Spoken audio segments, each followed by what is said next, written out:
Thanks, Magic. Hopefully everything will work now. I've just moved a few things around again. So giving me a real hard time tonight, this computer. All right. Yeah, welcome to the QMS, everyone. I apologise for me mucking around a bit at the beginning. Technical difficulties, and power went just as I started the meeting, and now everything's been playing up while I'm restarting, so I do apologise. Yeah, so look, I'm not sure where to sort of start at the moment. There's that much happening around us. We've been talking to a lot of people. There's like, well, it's just constant at the moment, phone call after phone call, networking, promoting what we're doing, getting it out there. We've got some interviews coming up. I see Hargey's in there, and I've got to do one shortly, don't we, mate? So looking forward to that. Yeah, so thank you all for coming in. For those of you that are new, the QMS is a direct democracy system that we've created. So it's a 4-stage process. You have your own voice. So you can use it. You can use the people's voice to suggest policy, or if you like something that someone else has put in there, you can add weight to the policy in there. When 1,000 people want a particular policy, it'll stat up in our news feed. Numbers will vary for obviously council areas and things like that. Once we get that 1,000, it's coming up in the news feed. Of course, more people will see it. When 10,000 people see it and like it, it will go into the 3rd stage, which is experts would be assembled to review the policy under suggestion, compare it against Constitution, whatever that may be. I'd recommend that I should say when the QMS is operational, that one of the first things we do is look at designing a constitution for the people of Australia that actually works for the people and can't be overridden, possibly even a Bill of Rights, but that's all up to the people. So the final stage, once we get the 10,000 and it's gone through the experts and they've put everything back into the news feed so that it's all transparent, is that it will then go off to our democracy app, and the democracy app then allows you, that's based in a blockchain, that allows you to vote. Your vote is safe and secure, your identity is secure in it. And at that stage, we've had our say, and obviously I'm suggesting at 51% it goes into operation of yeses. Those numbers, again, may be adjusted at some stage. And then that's a policy. It goes out to the public service that looks after it, and they would then obviously manage it as they do anyway. Most of you may not realise, but the government doesn't run the country. We do. But the government sends the policies out to the necessary public services. Now, they've stopped giving us a voice a while back, and I'll get Tim to talk on that in a minute, because I know Tim's pretty vehement about where we're at, as I'm sure we all are at the moment. But yeah, that's what it is. That's how we can implement policy. We can change policy. So if we make a mistake and let the wrong policy go through, we're talking real-time policy changes. So we could go back and say, hey, look, not happy with that. Let's change it straight away. We get the numbers. And of course, if enough people don't want it, it gets taken out. The other advantage is having the experts do everything transparently means that what will happen is we, the people, will see why the policy's there, how it's designed, and it will be tested by these experts as well. The experts will have no, they've got to be vetted first to make sure they're not from some situation where they may have adverse reasons or alternative motives putting a policy through or making it go through a certain way. And because everything's done in front of the people and it's completely transparent, we have the opportunity. Look, there's more than one expert in a field. There's multiple experts. Other experts will be watching them while they design the policy, all of the stages through it. And if they pick a fault in it, of course, they're going to speak up, and we'll know about it pretty quickly. So I'll hand over to Tim. Are you ready to go, mate? If you want to have a little bit of a chat. Yep. No, that'd be good. Thank you, Graham. No problem, everybody. And I hope everybody's having a lovely weekend here in Zoology of Australia. Crazy place. In relation to how the government has not listened to us for some period of time, the concept of giving people a vote at the moment, the way it's structured, is a pantomime. It really is. You go in to vote, and think about this. You can't write a check with a pencil. You can't sign a contract with a pencil. But the most important thing to do in a democracy is vote and have your voice heard, and it must be done with a pencil. You know, I've never seen so much lunacy in my life as just that. However, if we look at it and we go, well, okay, let's take the conspiracy theory of changing votes out. There's several points in history where the government stopped and started not listening to us, and then didn't listen to us some more and more and more. But I'll bring your attention through to a really relatively recent period in 1986, when Bob Hawke introduced the Australia Act into the Australian way of life. And they did that in the middle of the night with the assent of every premier in the country. And they did that with the assent of the entire Anglican Church. And it was all done surreptitiously so as to create we'll call it a colour of law, but no actual law.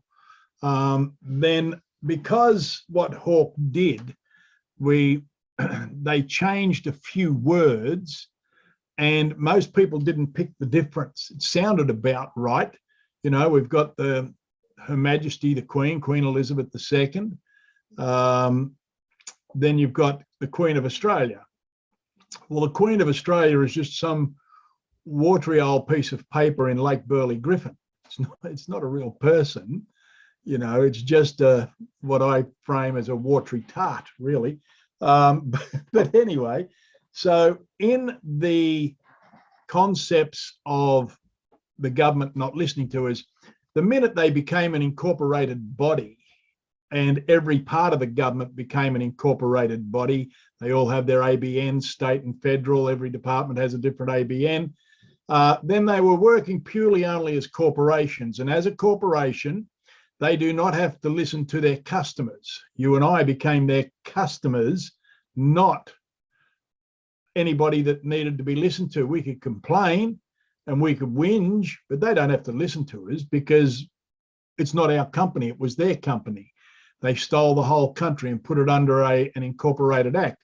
However, one of the things that we're working on at the moment is we found a little glitch in their system. It's called the ACL, the Australian Consumer Law, where it states that the federal and state governments are working as corporations, just as any other corporation would work. So therefore, they are bound by contract law, and any contract under law that is not beneficial to both parties or agreed to by both parties is null and void. So that's a little bit of interest we're playing with at the moment, because the government is not the government. Please understand, the government is not the government. And I just had if I can just, can I have just 3 or 4 more minutes, Graham? Yeah, of course, Tim. Take as long as you like, mate. That's fine. Don't say that. That's that could be a bad thing to say to a wild Irishman on a Saturday night. Oh, you're not Wayne, so I think we'll be okay. No, you're safe, right? However,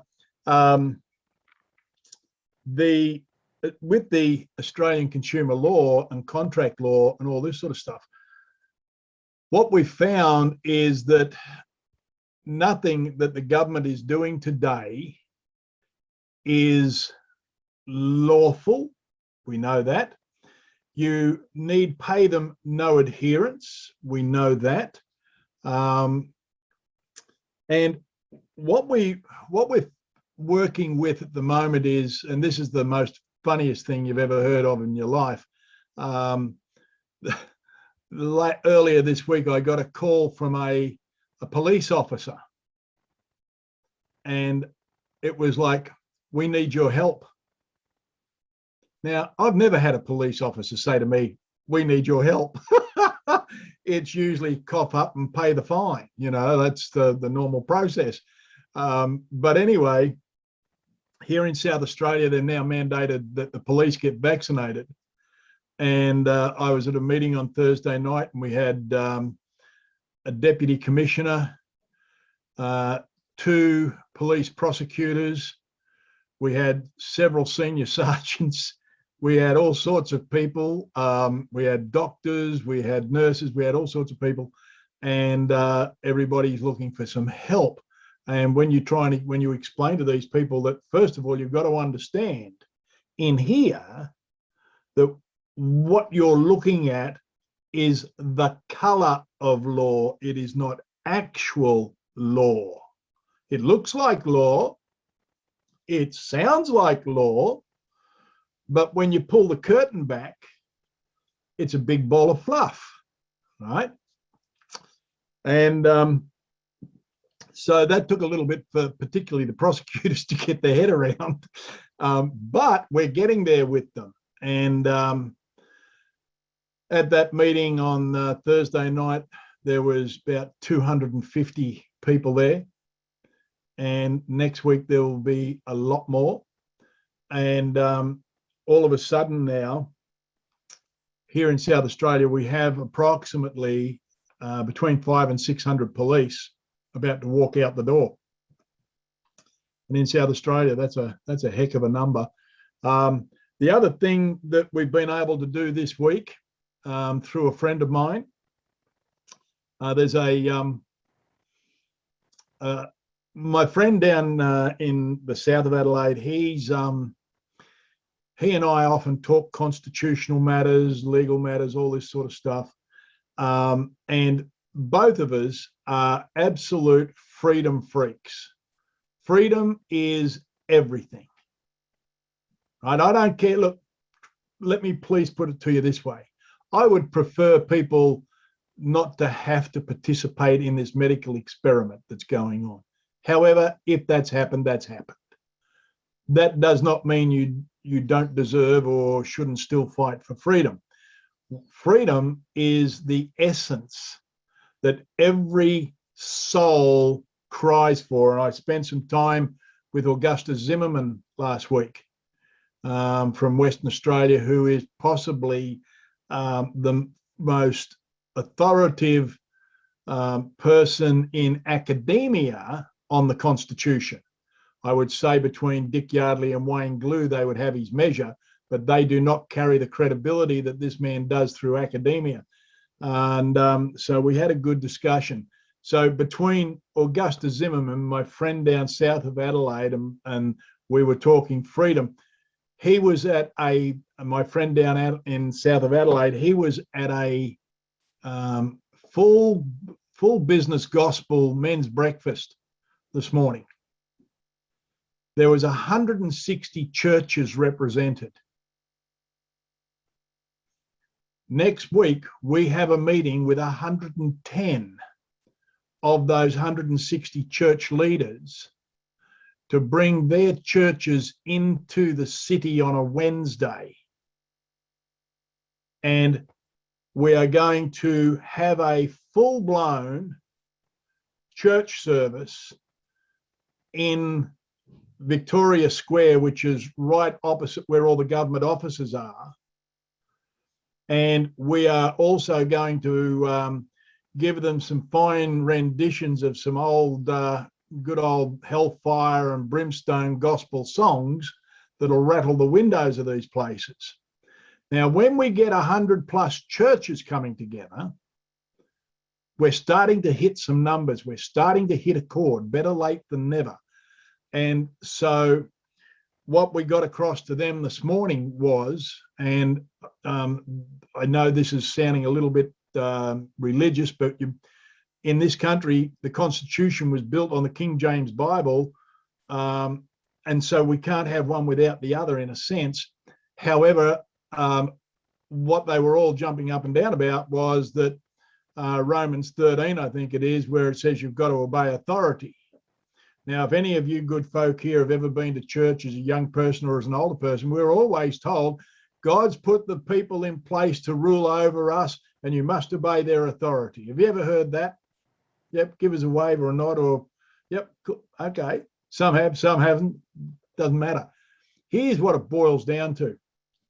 If ever some minister, priest, pastor, good meaning citizen tries to tell you that the government has been put there by God himself, I got to tell you, to tell them that that's actually BS. Here's what it actually says, right? In the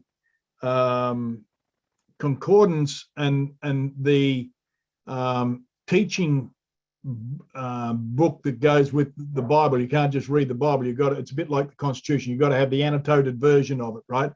What it boils down to is this, that we are to obey the leadership as the leadership comes under the headship of Christ. As in the scripture, it also says that a woman must obey her husband. But it also says the husband must first obey Christ, for if he does not, the woman may leave. Aha, but they forget to put that little bit in. And so the Full Gospel boys got that information this morning, and boy, didn't it rock their world. Anyhow, so this week has been, I have been busier than a one-arm paper hanger this week. It is just full on. We have got the police, we've got the nurses, we've got all these people going on. We've got a judicial review coming up here in South Australia that'll be lodged into the court on the Emergency Act this week. We've got, and all this is constitutionally driven. That's the beautiful part about it, right? And we've now got the Australian consumer law. And so what we're trying to do now is gather a whole bunch of business people together. And under the consumer law, if the contract doesn't suit, you can rewrite the contract. And so if the government wants you to check anybody walking into your premise with a QR code or sign in or something, you have the opportunity now to write to them and give them the terms and conditions of your contract. It only costs the government $1,000 for everybody that you QR code in or write their name in or whatever. And if you have to ask somebody why they're not wearing a mask, that's another $1,000. And you can send your remittance in daily, because the government is only operating as any other corporation according to their own law, according to the government solicitor's office. So we've been busy. The Constitution, we are still, there's people out there that will say the Constitution has been ridden over and it's wiped out. It's been ridden over, it's not wiped out. It is in actual fact still law in the country, even though it's being ignored. You know, just because somebody tells a lie, it doesn't mean that the truth is irrelevant. So constitutionally, like I said, 1986, Bob Hawke brought in the Australia Act. That was a terrible thing. It's the most diabolical thing that's probably happened in recent times. We know that the government is sitting in a titular office. Every politician is in a titular office. It has the appearance of authority, but carries no authority. And yet today I was so heartened when I saw Melbourne today. And did anybody see the violin? Did you hear the violin? Yeah.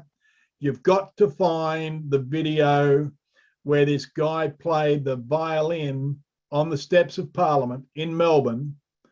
And I don't know how many people were there. It's hard to tell, but Collins Street was way down. Spring Street left to right was just beyond the camera's view. You just could not see the amount of people. And for any of you who know Melbourne, that is a massive, big, wide open intersection up there. That's huge. I would say at my guesstimate of what I saw there, I would have to say there was at least probably 15 to 20,000 people in Melbourne today. And they all stood silent while somebody played the violin, Advance Australia Fair, and there was not a soul making a murmur. And there was no police running at the protesters. They were just standing there. Everything was as it should be. And when you see 15 to 20,000 people standing in silence, somebody's having an impact. So here we go, folks. Here we go. 15 to 20,000 there. We will build the numbers. And as the numbers build for freedom, we've got the tool here at the QMS to allow them to have their say, to have their words heard, to have their voice heard in whatever direction the people want to take us. That's my week. Thanks, Tim. Great as always. Thank you. Wow. I hope you talk to those church people about coming on board with us as well. That'd be great if we could get the word out through them too. Okay, so I've got Magic in. Oh, Magic, did you want to say anything while you're in there? I sure can. So yes, today was pretty moving, and I certainly cried when the guy was playing his violin. What I didn't see was any police shedding a tear, any police even changing the way their face looked. And I thought that was actually, you know, pretty telling that we have a bunch of robots running this state at the moment. As a proud Victorian, I'm absolutely disgraced at what's happened. And I just urge you all, please get everyone you know on board the QMS, because the only way we can get rid of these monkeys in Parliament is by launching the QMS and taking our country back. So I'll keep popping up the website in the chat. Good to see some of my friends on here tonight. Thanks, guys, for coming. This is just too important. We're running out of time. We need our country back.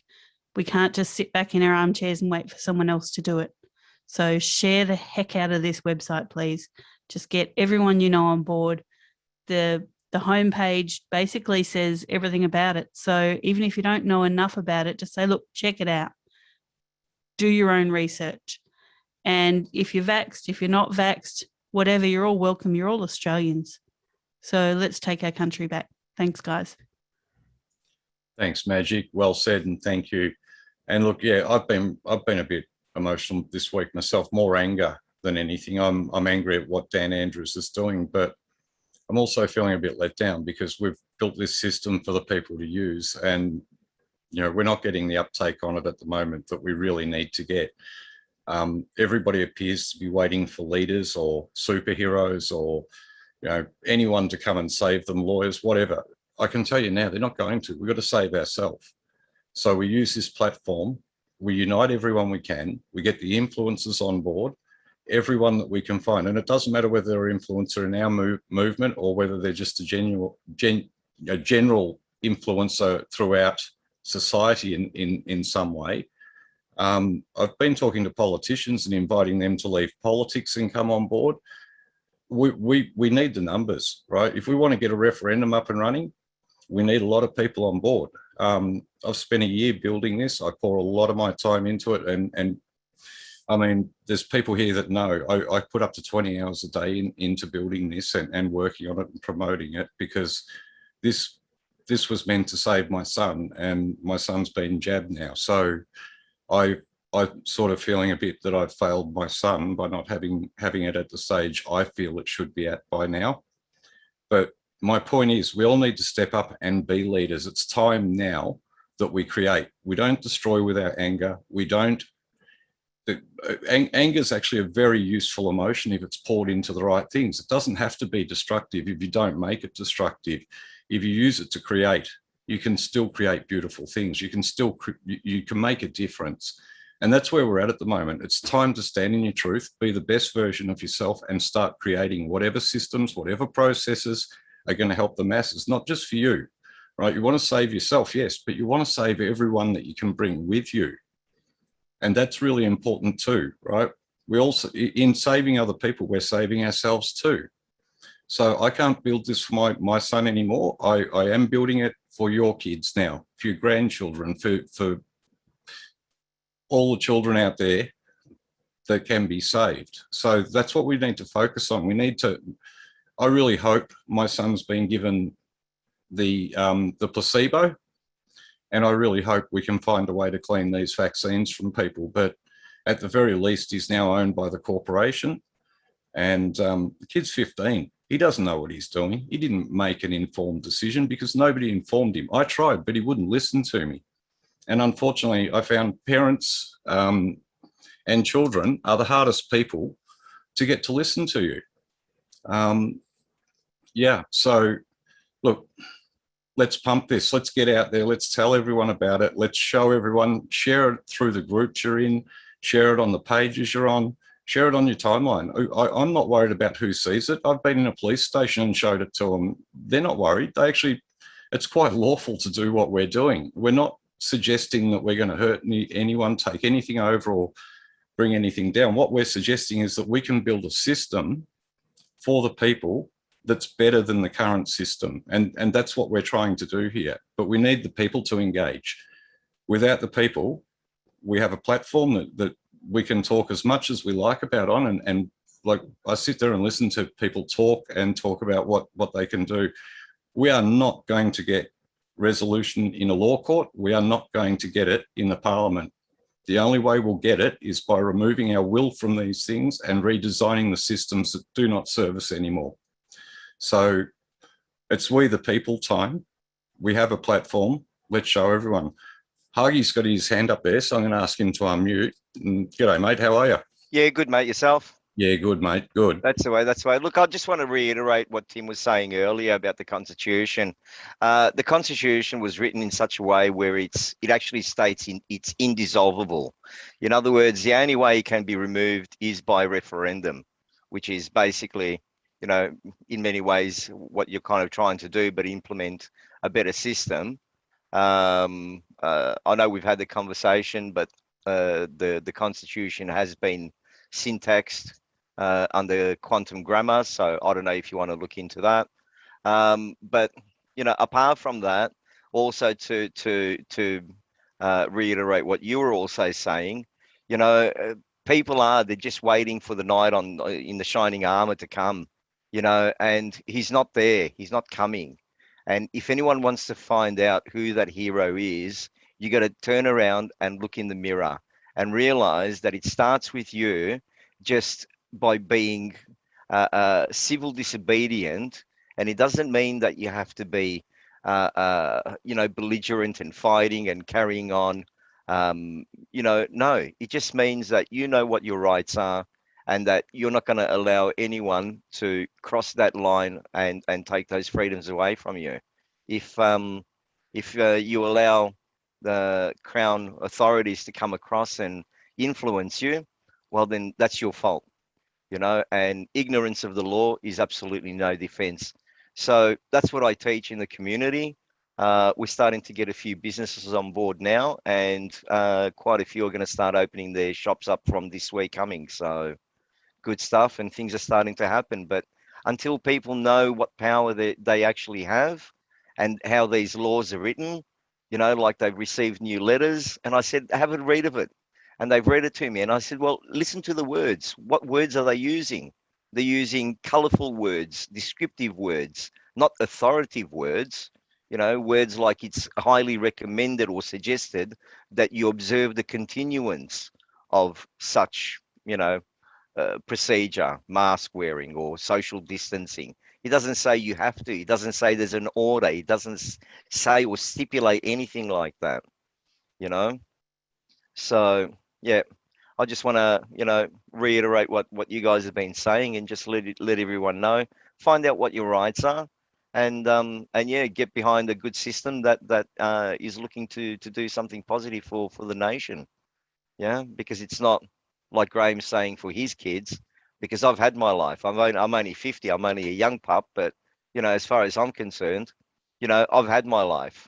Yeah, so the only thing that I have left to leave is that of my kids and my grandkids, and it better be a good one, because you know that's going to be our legacy. Exactly. Thanks, mate. I appreciate it. And Huggy's right. We've got to do this for the kids, right? We've all lived at least, you know, I'm 51 myself. So, you know, hey, I've probably got another 30 years in me at best. And, you know, I smoke. So, you know, I'm being fair. So I might live to 80 years old, I think that's around the average that men live to at the moment. But my son's got his whole life in front of him at 15, and to know that he may die in a few years, or he may get really ill because of what he's done, or even that he's potentially owned by a corporation. I mean, like, nobody owns me. nobody will ever own me. I want my son to be free. I can't do that for him anymore. It's now his call and his choice. And maybe one day we can clean the stuff out of him. Maybe as I say, it was a placebo, but I can't do anything further about that now. And as much as that hurts at the time to find it out and the shock of it all and that sort of thing, I can throw myself in a heap. I can give up. I can cry. I can kick my feet around. It doesn't do anything. It doesn't solve the problem that we still all have. And the problem is that here in Victoria, we've got a dictatorial, tyrannical premier who's absolutely mad with power that needs to be stopped. We've got a federal parliament that could have put a stop to him at any time, but has not. As far as I'm concerned, these people are all complicit. And if my son dies, they're going to have hell to pay. I mean, like, from me personally, right? I would love to be able to just say, no, right? Enough. Stop the vaccine rollout. Test and measure it. Check it properly. Not in my power. And no MP is going to listen to me. Doesn't matter what happens. Even if my son dies, nobody's going to care. Well, people will care. But at that level, no, they won't. He's just another figure on their books, another number. Right, which is what we all are. We're all taxpayers. We're all birth certificates that can be traded. We're all players in their game. We're pawns that they can move around and use and manipulate and take money from. To get out of that, the only way to get out of that is remove our will, dissent, put it into something else, right? And I really do believe we've got something worth doing. Tim, you want to say something, mate? Go for it. Yeah, look, one of the things, I wasn't going to mention this, but I will. All right. Are many of you aware of the reporting of the adverse events of the current medical procedure that's out there? Mm-hmm. Right. Yep. Are you aware that in Australia, it's basically up to the individual to contact the TGA, not the doctors? Right. Okay, well, in every hospital in Australia, every time you go in for anything, it might be a broken nose, right? Well, that has a code. Every procedure is given a code. Every medical event has a separate type of code. It's like a parts code in a car parts warehouse. Every part has a different code, right? Every medical event has a different code. Apparently, what's been happening is that when the various events occur within the hospital, and they then have to be reported to the federal, basically Bureau of Statistics through the TGA, what happens somewhere between the hospital reporting all the codes and by the time they are put into the federal government's data, something happens. They just go poof, and a lot of them disappear. They're not there anymore, right? And these would be heart issues, stroke, clotting, deaths from serious mishap of a very sharp object, we'll call it. Well, I got contacted a couple of weeks ago, and we now have access to every procedure code in every hospital in South Australia. And what we see is over the last 5 years, little blips. Everything has a little blip up, a blip down, blip up, blip down, but it's gradually trending up because A, we're becoming an aged population, and B, the population is growing. So the trend always has to be up. Well, there are some things that aren't just blipping along. There are some things that have gone beep, beep. They have spiked off like you would not believe, or maybe you would believe. So we are now going to get that real live data for the last 5 years. And we are able then to track it against the last 12 to 18 months. And then we are going to take the live data from the government websites and look at the anomaly that they put out. And then we will have absolute cause to crucify some people for medical malpractice, for all sorts of misleading information, for, and actual comes under the Treason Act. But we will actually have the live data from every South Australian hospital before it's doctored by the feds. So that's going to get a bit exciting pretty soon too. So I just wanted to let you know, my theory is that there's so many bushfires out there. There's this situation, there's that situation, you know, like all this COVID crap and all this other stuff that's going on. But don't forget, there's also the family court issues. There's also the missing children's issue. There's also so many other bushfires that we've got to put out. Forget the bushfires. We've got to take out the lunatics that are walking around with the box of matches, starting the fires.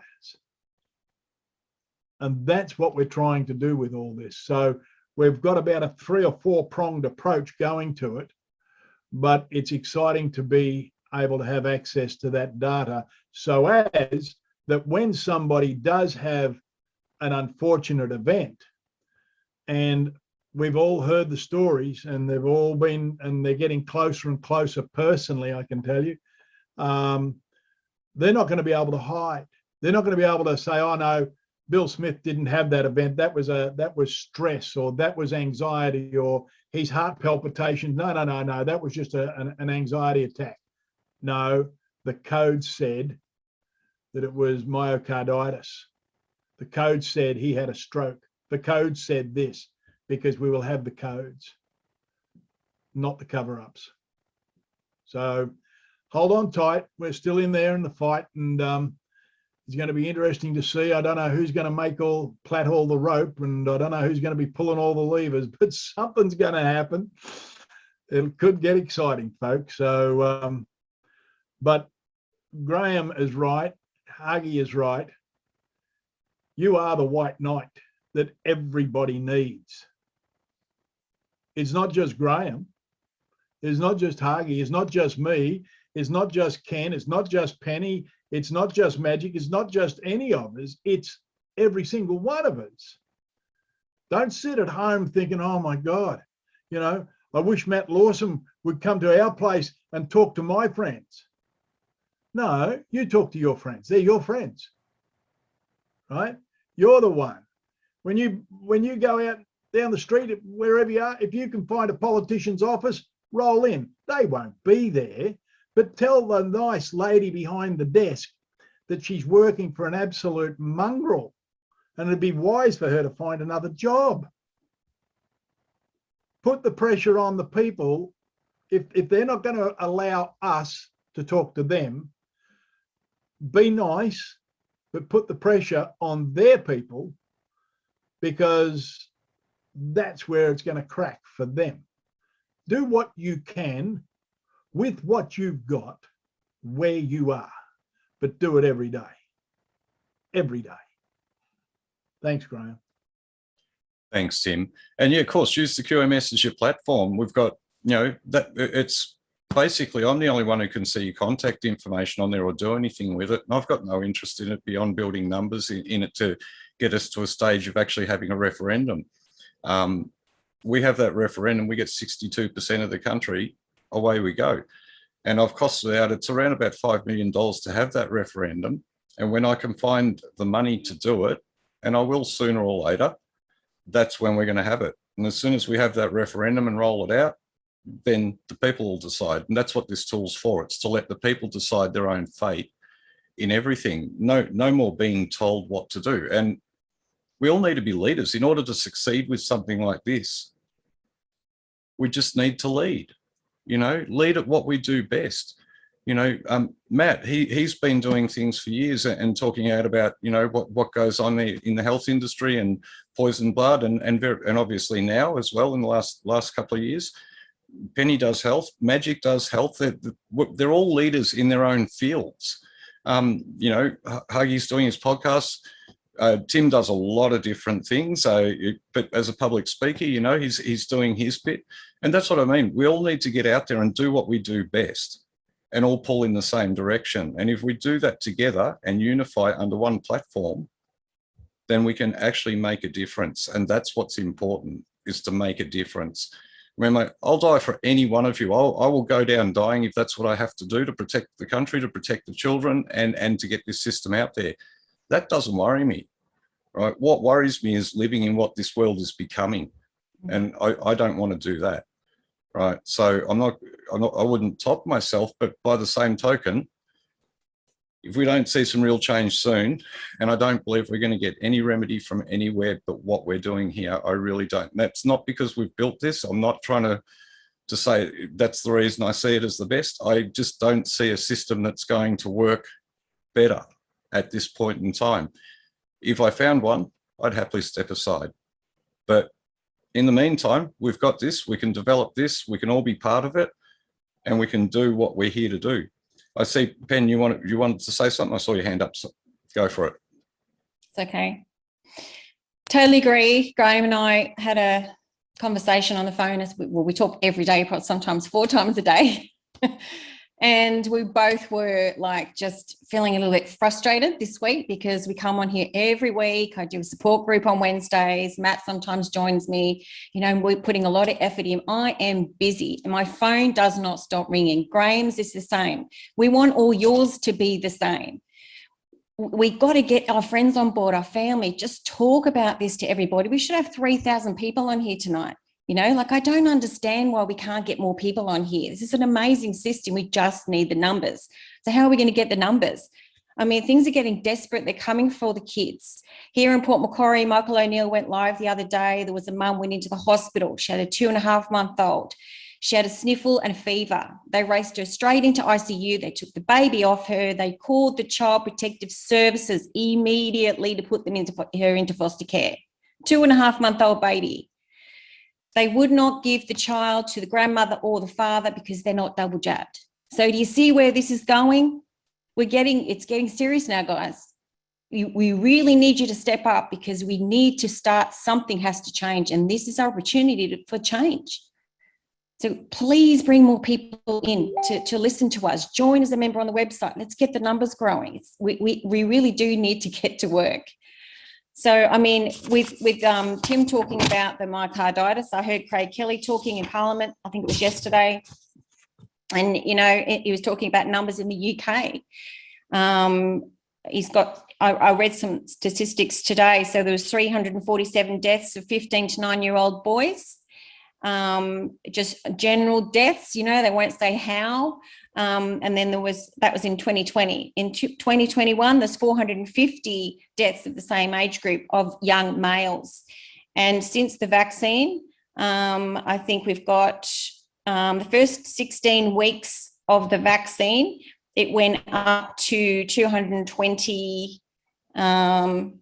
Since the week 16 vaccines increased, deaths in 15 to 19-year-olds, I think it was 220 a month of myocarditis, but they're not referring that to the vaccines, okay? And it's just the young boys. So what is this vaccine doing to the heart? That it's the blood clotting is starting to happen, and, you know, God knows what it's doing to the young girls. So, I mean, we really need to hurry up and bring people in. I also have been talking to Graham about starting an unincorporated association humanitarian project to aid the children, because we are going to see some orphans out of this. Parents are going to die. A lot of them are double jabbed, but don't believe the percentages either you see on the TV. I think we're about 34% double jabbed. So don't believe when they say 80%. They're just trying to get us into a false sense of security. And we know that, but more people need to know that. How do you prove it? I don't know.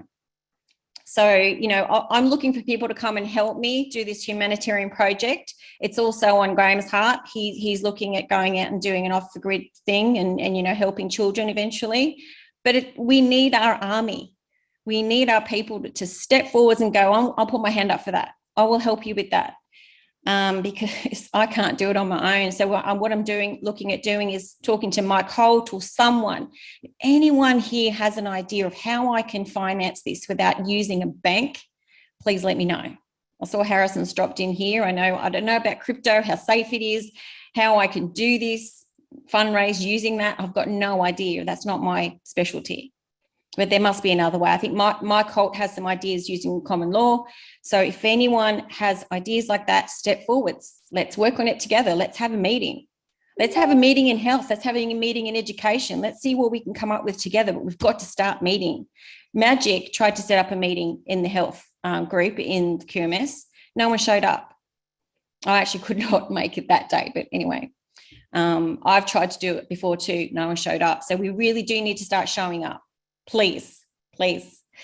I've been crazy busy in my own community trying to grow that, and it is growing. And I've got Graham Jackson here tonight. He did a little bit of a speech the other day. He has some ideas about unions, and Graham loved that. So we shared it with you guys. So, go and have a look at that.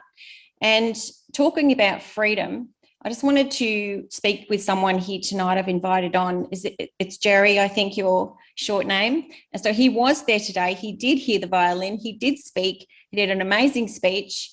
So I'd like to bring him in and just, you give us an idea, Jerry. You've got an idea of what it is to lose freedom, and we need waking up. So, we need to hear from you. So over to you. Thanks, Penny, and Grams and all the members. I think the only person which got an intimate relationship with me before I came here is Matt Lawson. I've met Matt since last year. I was in the freedom protest from the start. And Matt has been a very good friend of mine in all those situations. He took photos of me, everything. So what I just want to say is I'm from South Sudan. And I've been in this country for about 5 years now. And when I came to this country, I was a bit busy working. And I said to you before in my speech, I was working as a security guard, traffic control. I was busy doing my own thing. I was free. In essence, I would say I was free to do what I want to do. Until the lockdown came in and the narrative changed. And the first narrative was before the lockdown. It was like when the South Sudanese teenagers, which I saw in Victoria, going around causing problems to the community, disengaged. And then I see the honest Australian pointing it out for what it is. Then I found out that the Labour Party members in Victoria and the community leaders who get funded by the Labour Party, instead of confronting the problem, actually accuse you or whoever is pointing it out as racist. And then based on my own upbringing back home from my father, I said, no, this was not true. We have got a problem to address in this country as a community from South Sudan. So that is where I started. And then the lockdown came in. I found out that there was more than that, freedom rallies and all this. So what I just want to say is that I came to this country, and this is the only hope I and somebody who come from South Sudan has to realize what the freedom is. And when Daniel Andrew decided to use the COVID-19 as his own way of actually getting more powers to himself and forcing all of us to stop what we are doing for our own, I said, no, I wouldn't hold it. I'm a member of CFMEU, and I work in the construction industry. And I've never worked since I started speaking out. I never get a job. The union organizers went to my boss. They told him, we don't want this guy roasted on. And I've been home. I've been home for a while, and I don't mind. As long as I'm with people like you who are fighting for what this country is, I am more happy. Like today, I was more happy to be with all of you who were there today. I don't even know whatever I've said, but whatever I've said came from my heart. Because if we lose freedom in Australia, believe me, I lived the roughest time of my life. I'm 41 years, almost 41 years by now. And I've known what it means when I was growing up as a teenager. The revolutionary forces that were in my country were Marxists, supported by the Soviet Union. I know what they were. I got a bachelor's degree in economic and political science. I've read a bit of what happened in Eastern Europe. I know what happened in Latin America. So coming to Australia and I saw that going on, I said, now, even if the entire community of South Sudan is supporting the Labour Party because they are expected to be a victim, they are ignorant. They don't know what is going on. They don't know what is going on. Australia is not the government. Australia is the people. I choose to stand with Australian people who love freedom. People who made sure that the First World War and the Second World War did not destroy this country. Your forefathers built this country with less freedom, less benefit than we have now. What about me? Can I not join that? I can stay out of work for about 3 to 4 months. That's not a big deal. That's a minimum sacrifice compared to what your fathers did. And that's, I think that's the reason I'm here. I left this place at 9 a.m. in the morning. I went, met friends in the city, attend the rally. And when Penny told me that I'm invited to join, I was so happy to come and present myself and tell you that I am so proud to be in Australia. I'm so proud that I am a beneficiary of what your fathers and your forefathers has built. With this few remarks, I think I can stop here and promise you that should you organize another event and time allow, I will always be there for you. Thank you very much, Penny, and all those who set up this platform. Thank you, Jerry. It's an honour to have you in and a pleasure to have you in, my friend. So thank you. And we're right. Victoria pretty much is a communist state now, whether you want to believe that or not. You know, you guys know that. I mean, anyone who lives in Victoria has watched what's happening lately, and we might have our moment of freedom at the moment, but how long is that going to last once we've got our all-powerful dictator deciding when and where and how long we go into lockdowns for, with 3 months at a time as the I believe the minimum he can sort of, you know, he can set a 3-month period each time, is my understanding. So it's just, honestly, if you want to get rid of these people, if you want to stop it, right, you're not going to vote them out, because you're going to vote someone in that's just as bad as they are. And if not, they're going to be corrupted along the way, either money, or they'll get tricked, or they'll get given something that causes them to get themselves into trouble. We don't want that. Right? We really need the people to run the country ourselves. We can design our own policy. We can vote on it. We don't need a Senate or Parliament or any of those sorts of things. What we need is a system that works. We need public services that do the right thing by people, and we need open access to them. We shouldn't be paying for everything that we pay for. And imagine if we didn't have to pay for our parliamentary structure. That's an enormous amount of money that they swallow each and every week in pensions, in wages, staff, buildings, cars, travel, etc., etc., etc. It's just ridiculous, right? We've had estimates at about 2.1 billion a week. I don't know if they're 100% correct, but that's a heck of a lot of money. If you multiply that out by 52 times, I mean, it's just crazy. And yet you've got big corporations in Australia that aren't paying any tax. You've got politicians that leave after doing the crappiest job ever, or very little for us at best, on a pension for their life. And yet, what are we doing? We're saving up our super and paying for our own retirement. So, you know what I mean? This is just nuts. We need to change it. And the only way to change it is get rid of the criminals. And the only way to get rid of the criminals is to have a better system that we put our will in and take it from theirs. Now, Karen's had her hand up for a little while there. Karen, would you like to come in? I think you might have a question.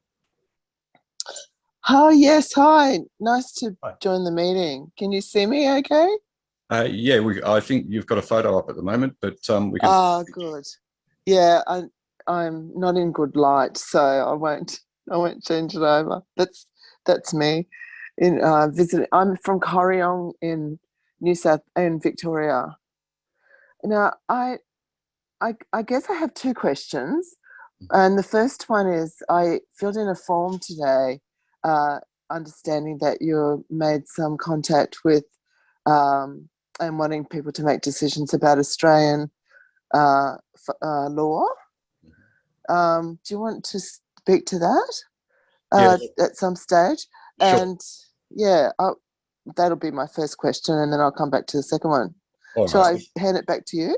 I'll answer the law question. We'll come back to your second one. So at the moment, look, there is no lawful law in Australia above tribal law, and that's from the tribal people that existed here before we came here. There was never a war to take over this country.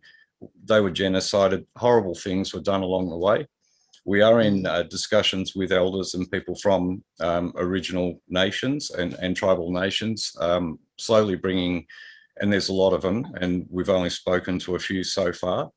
But we are talking to people that talk to all of them, and we're trying to sort of work our way around and get permission from all of them so that the system holds jurisdiction under tribal law.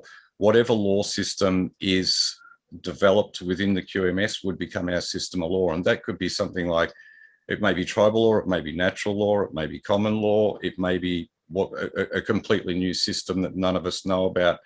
I would like to see, and when I say that, that doesn't mean I get any more say in this than anybody else. So I'd like to see a law system, and I say a law system, not a legal one, because legal is fiction. I would like to see a law system that we, the people, design, that's a common language law system that doesn't need lawyers to defend yourself. You can go into a court if there's an issue and you can speak for yourself rather than having to pay someone a fortune to speak legalese and try to get a message across to a judge that's probably not really listening anyway. So yeah, law's a complex issue. The only real law that grants any jurisdiction to what we're doing is the Creators Law. We have had approval through some tribes to give us, I guess, some jurisdiction under them. But beyond that, at this point in time, what we have is a tool to create a new law system on. And well, pretty much new systems for everything. We could have a new economy. We could have, new education system, new health system, a new aged care system. Everything that they've currently got their hands in or that they've developed or touched, I believe needs to be ripped down and built from scratch, because we can't fix a rotten, corrupted system from within, and you can't expect any rotten, corrupted system to be repairable. So I honestly believe we have to start again with new systems, and the only way to do that is build them alongside the existing and get the will of the people into those systems. And that's what our tool enables people to do. So yeah, I'm on the same page as you, Graham. It's a tainted, corrupted system that runs very deep in every community. And and so I was very excited to know that there was some group that could start to address that from a very deep point of view. So yeah, it was good. So I kind of feel that there's so much to do, but I think I'm feeling that you get a lot more people on if there was just one focus, and maybe that was I was excited to see that was the new focus, and that we were going to start there and bring in elders to open that world up to us, because that's been hidden for so long. absolutely. Yeah, I was really excited to see that. Thank you for putting that up. No problem. And look, at the end of the day, it's got to be up to the will of the people. I can't turn around and say, this is what we're going to do. I'm not a politician. I'm not interested in telling you lies, and I'm not going to sit here and make promises that I can't fulfill. What I can say is that we've built the system. It's there, it works. It just needs people's engagement to keep it going and to get it going. We haven't been able to get to our first vote yet, because basically 1,000 people haven't all come for the one particular thing yet that we've got in there. Some people have put proposals in, but it's all about engagement, and everybody has their own ideas. Like, we've got common law people in here tonight. We've got natural law people. The idea is get your information up there, share it through the system, make your proposals and show people what's there, so people can actually start to look into it and make their own informed decisions. Because at the end of the day, we need to educate the public. The biggest problem we have with democracy is everyone's dumbed down and kept at a level where they don't really understand what's going on. If there was transparency in the system, we probably wouldn't have 90% of the problems that we have. So, but when it's run by pedophile crooks that are stealing everything from us and trying to keep it away from us, what chance have we got? You know, it's crazy. Thanks, Karen. I appreciate the question. And yeah, did you want to ask, was there another one? Yes, I know, I'm aware that those values are there, that there's no one law that's going to dominate people and that you're giving power to the people. But at some stage you need to introduce, it'd be great to have the elders, if they would, just take us through their law, because that has been so hidden forever. And I would really value understanding their law, because it is the law that we're under, and they're offering to protect us. And God, we need protecting at the moment. Absolutely. Well, we need some sort of legal protection, given that we're operating in an illusion of law. Mm-hmm. It would be nice to have that as we need stability, really. Yeah. And yeah, I think people are looking for stability. So if those values around that could be, I was just a little bit concerned about, I signed on with a big leap of faith, because I just sort of felt what I imagined it to be, you know, and I was signing on for my needs rather than what was actually going to be there. So I just thought I wanted to discuss how you can get more information out to people about what could actually be there, what's the starting point, and get some people discussing that issue about gaining some stability. We've got some groups in there that you're welcome to use for that sort of thing, and bring people into those groups to have those discussions. And that's what we need, people like you who actually have a strong feeling about something, that want to actually get these discussions going, because we can't do it all at our end. We're working really hard to get this out. So sure. And there's a lot of people want our time at the moment that we're networking with, and lots of systems coming forth. And we're not going to be the decision makers in this. You guys are. We've got the tool, we've got the platform, and that's what we want you to use. So anything you can do to help us build those relationships, to get the structure in place, to have the meetings and have the discussions. Every single one of you, I'm putting this to you all, like whatever you feel strongly about, get in there and start talking about it. Get into the groups. If there's not a group, create one. You know, I'm one man. I've done a lot of work on this, and I do my best, but I can't do everything. And that's where we need people. We just need you guys. So maybe what the administrative role is, and then what our job is, that clarity isn't there. You know, it is there. Now I hear it.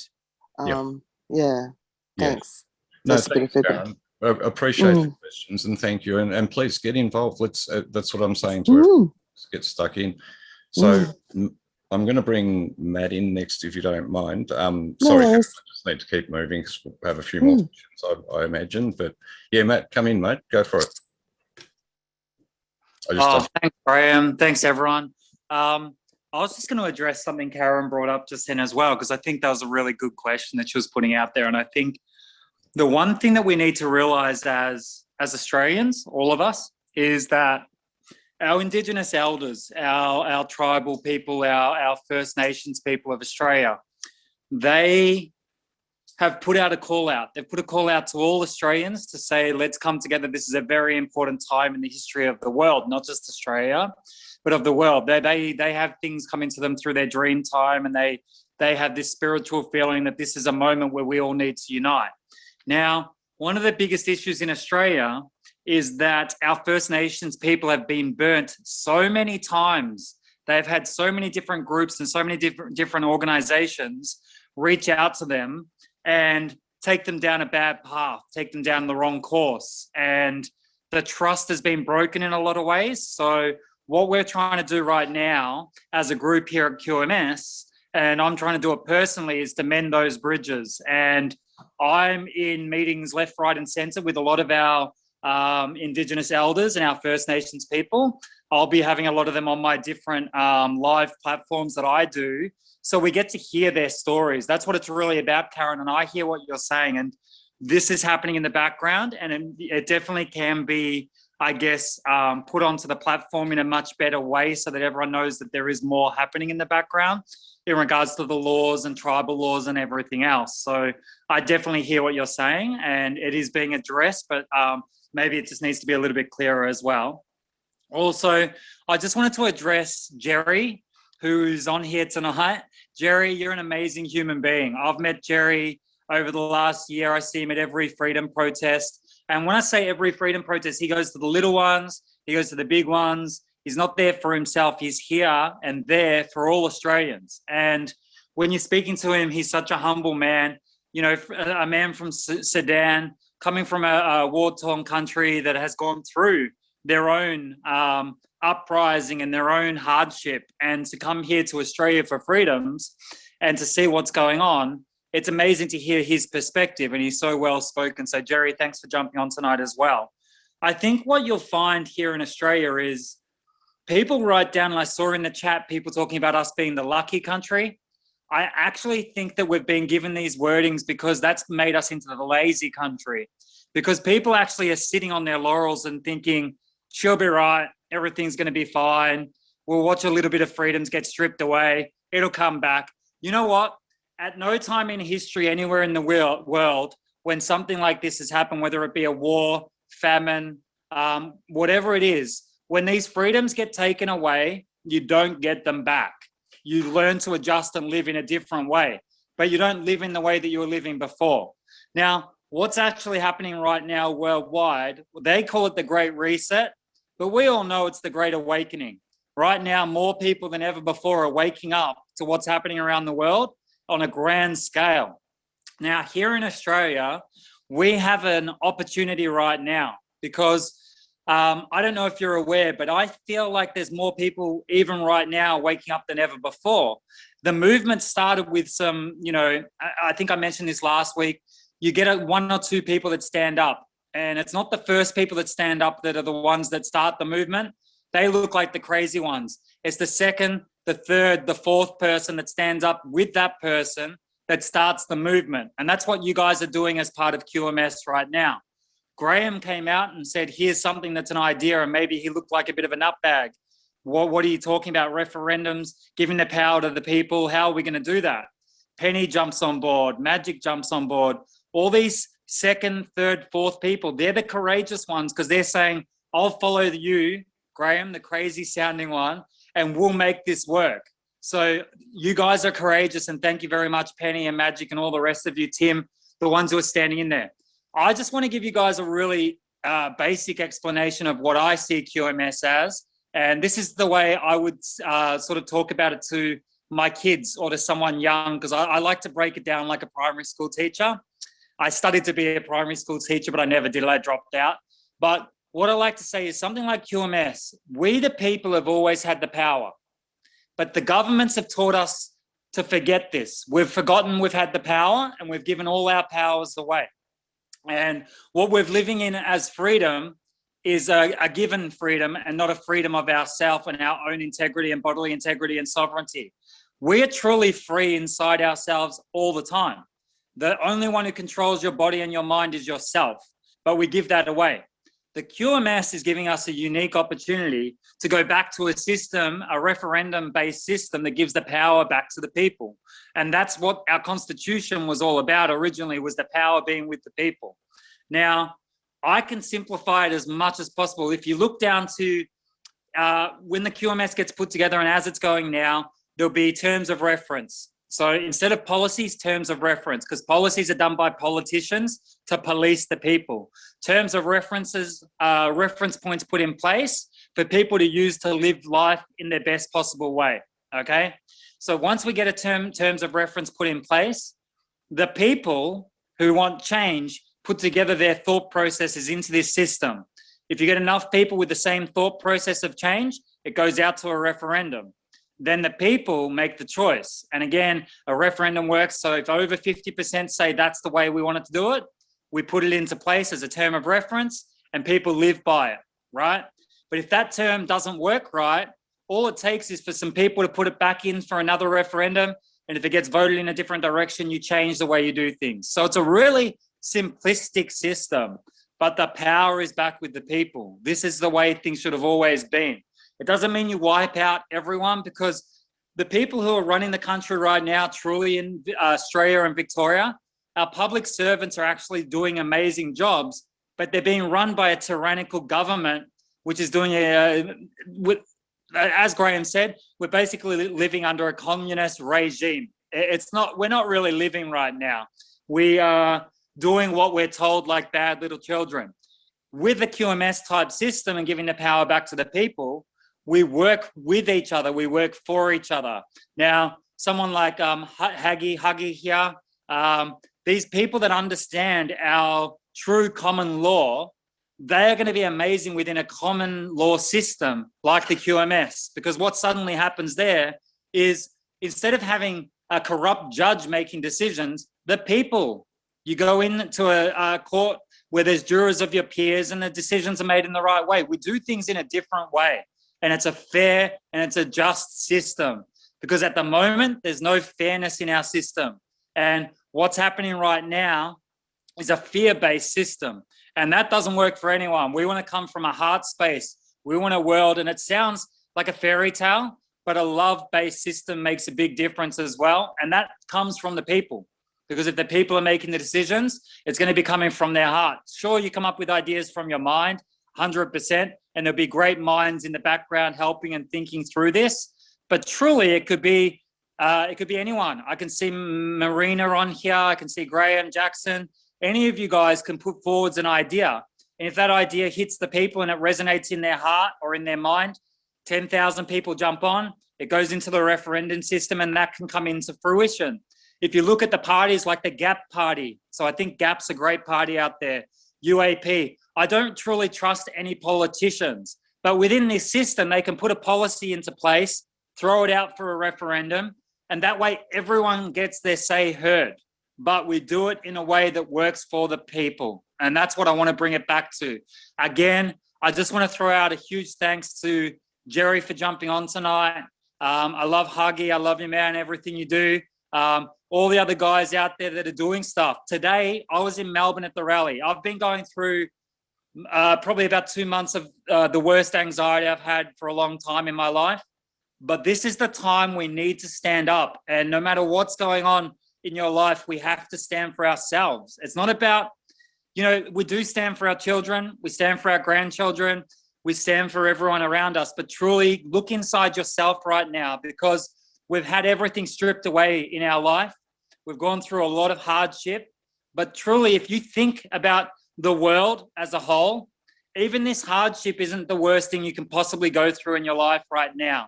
So ride out the waves, look inside yourself, love yourself more than you ever have before.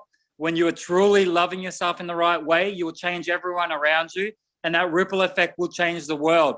And the QMS is going to be part of that, I truly feel, and we can all make a big difference here and now. And I feel like today at that rally, I saw more new faces than I've ever seen at a rally before. So many more people have found their strength, found their voice, and decided to make some noise. And it doesn't matter how big or small your thing is that you do. As long as you put one foot in front of the other and keep moving forwards, you will make a difference to everyone around you. I love you all, and keep up the good work. Thanks, Matt. As always, love having you on board, brother, and appreciate your eloquence and the way you put things. I really appreciate it, man. Thank you. And look, Matt's a true warrior. The guy's gotten shot for our cause. He's out at the front lines of every single march they're out on. Now, personally, look, we're seeing the protests are actually growing in size, they're growing in numbers. How much of a result they have with the governments, it's pretty small, as we know, but it shows the people that we're there, that we don't want what they're doing to us. And, we've got a right to free speech. We've got a right to protest. The fact they try and take that away from us is just crazy. Sorry, Huggy, you've been waiting there a while, mate. Did you want to come in and unmute, mate? Yeah, mate. Look, thanks, Matt. you're also, I've seen you from the very beginning. You've been out there doing great work, and yeah, you're always on the front line. And yeah, I also kind of look at this whole situation of what you're doing, Graham, in very simplistic term. And I like to put it in context. I don't know if a lot of people watch the international news and what's happening, especially in the US, in the school boards. But you see, that's the power the people actually have. When your voice, or you voice your concerns towards a government department that is servicing you, your children, whatever the case is, you have a voice and you get to say what the outcome is.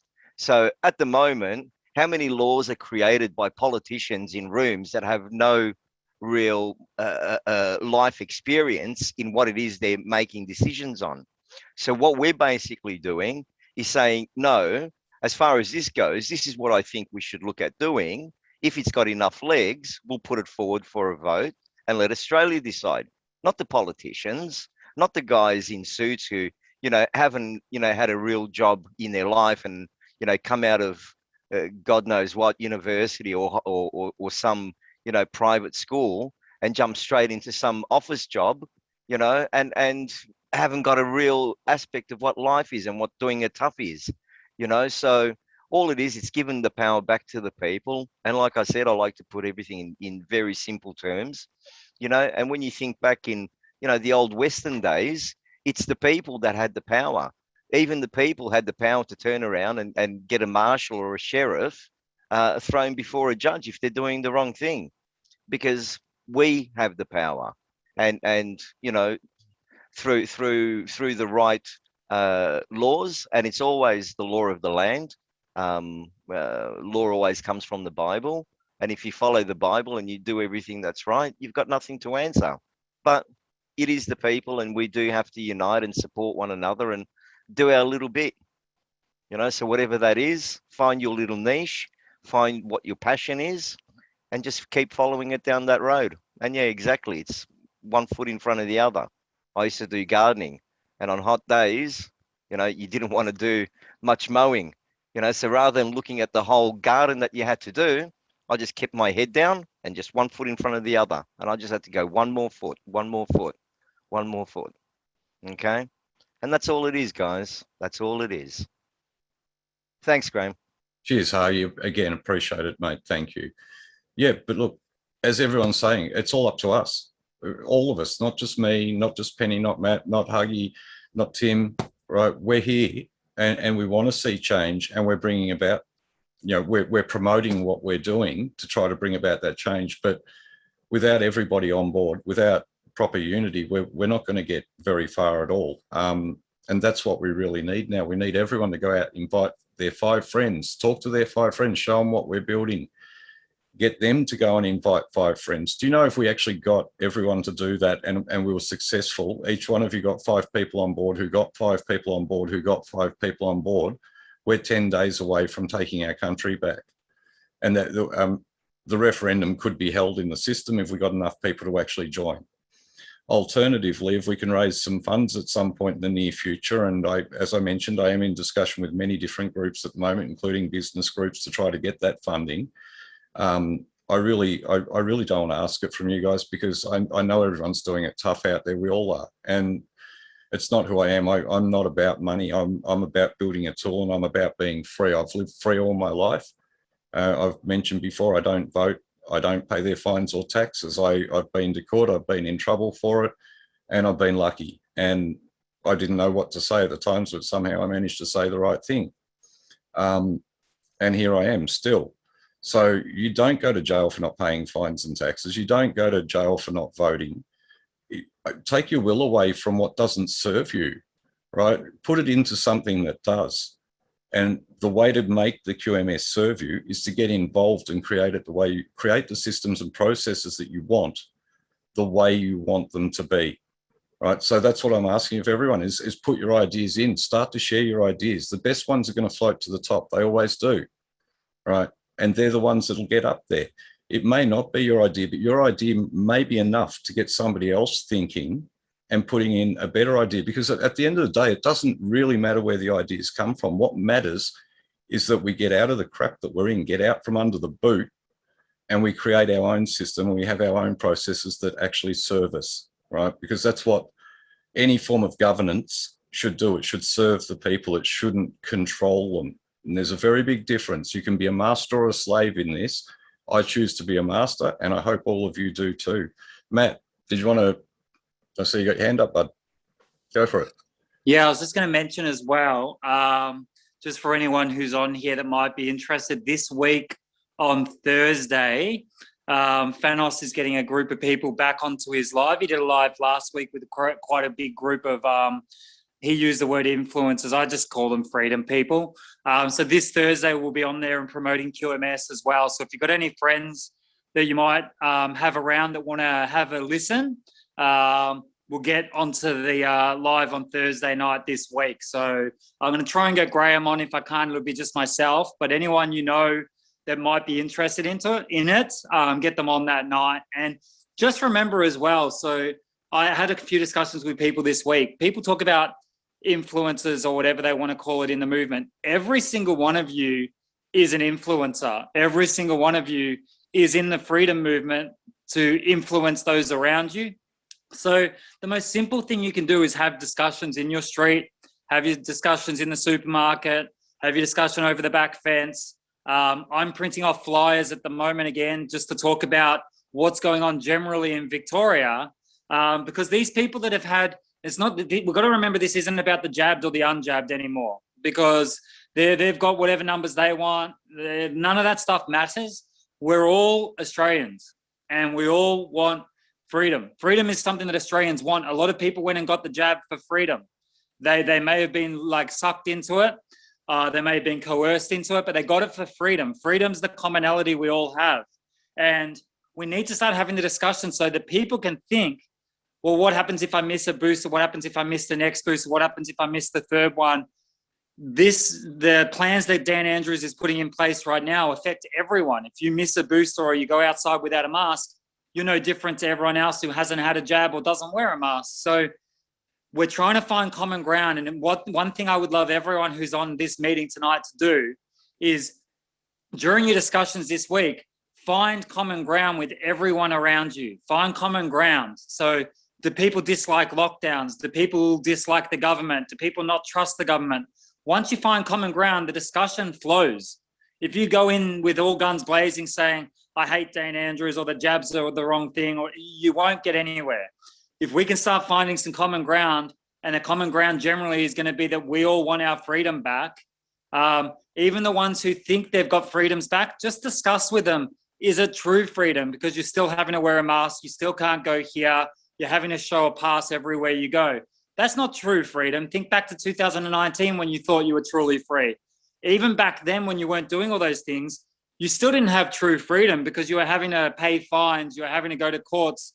You weren't truly free even back then. We actually have a system here that can take us to a point of freedom that we haven't seen before, because we can free up and get away from income tax. I think Tim talks about this better than I do, but we can get away from taxes. We can change our systems, and all it takes is the power of the people to say, how about we put this in place? Everyone votes on it. It gets put into place and we work with a new system, and it's going to change everything for everyone. So truly, all I really wanted to say here is get out there and be a voice. You don't have to be a person on a live in front of thousands. You can be the one voice at a supermarket in that queue waiting to buy your bananas, and you can change the person there in front of you's perspective for the rest of their day, who may go and speak to another 5 people, who speak to another 5 people. It only takes one bit of courage and opening your mouth to change everything around you. That's it. That's all I got. Cheers, mate.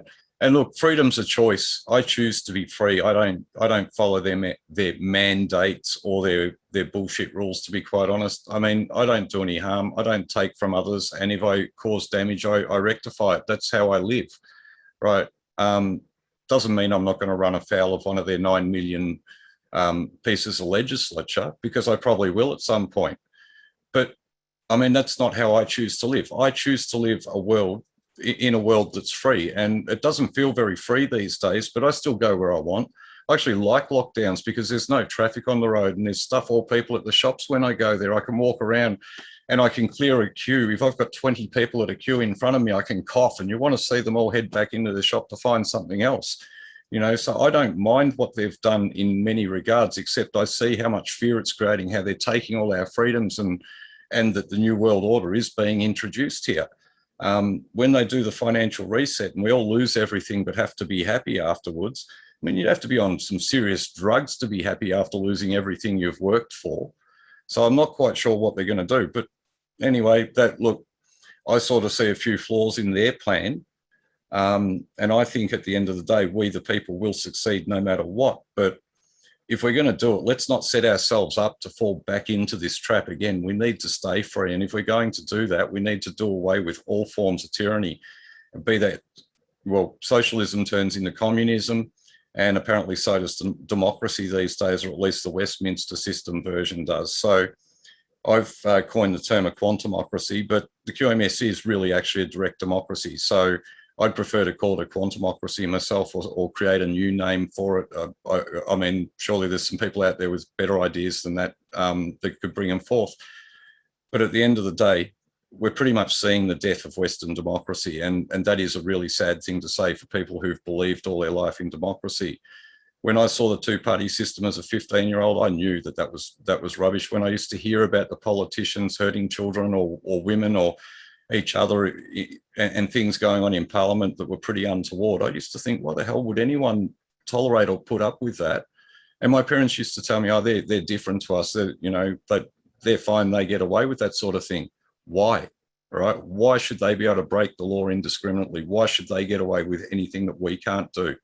We all should be living under the same rules when it comes to the basics. Sure, we can redesign things for, I guess, local areas like tribes or councils or shires, for states, and have a national level. And the QMS actually encompasses all of that. We can build all of that sort of thing into it as we go. Now, what we've got is version 1.0 at the moment.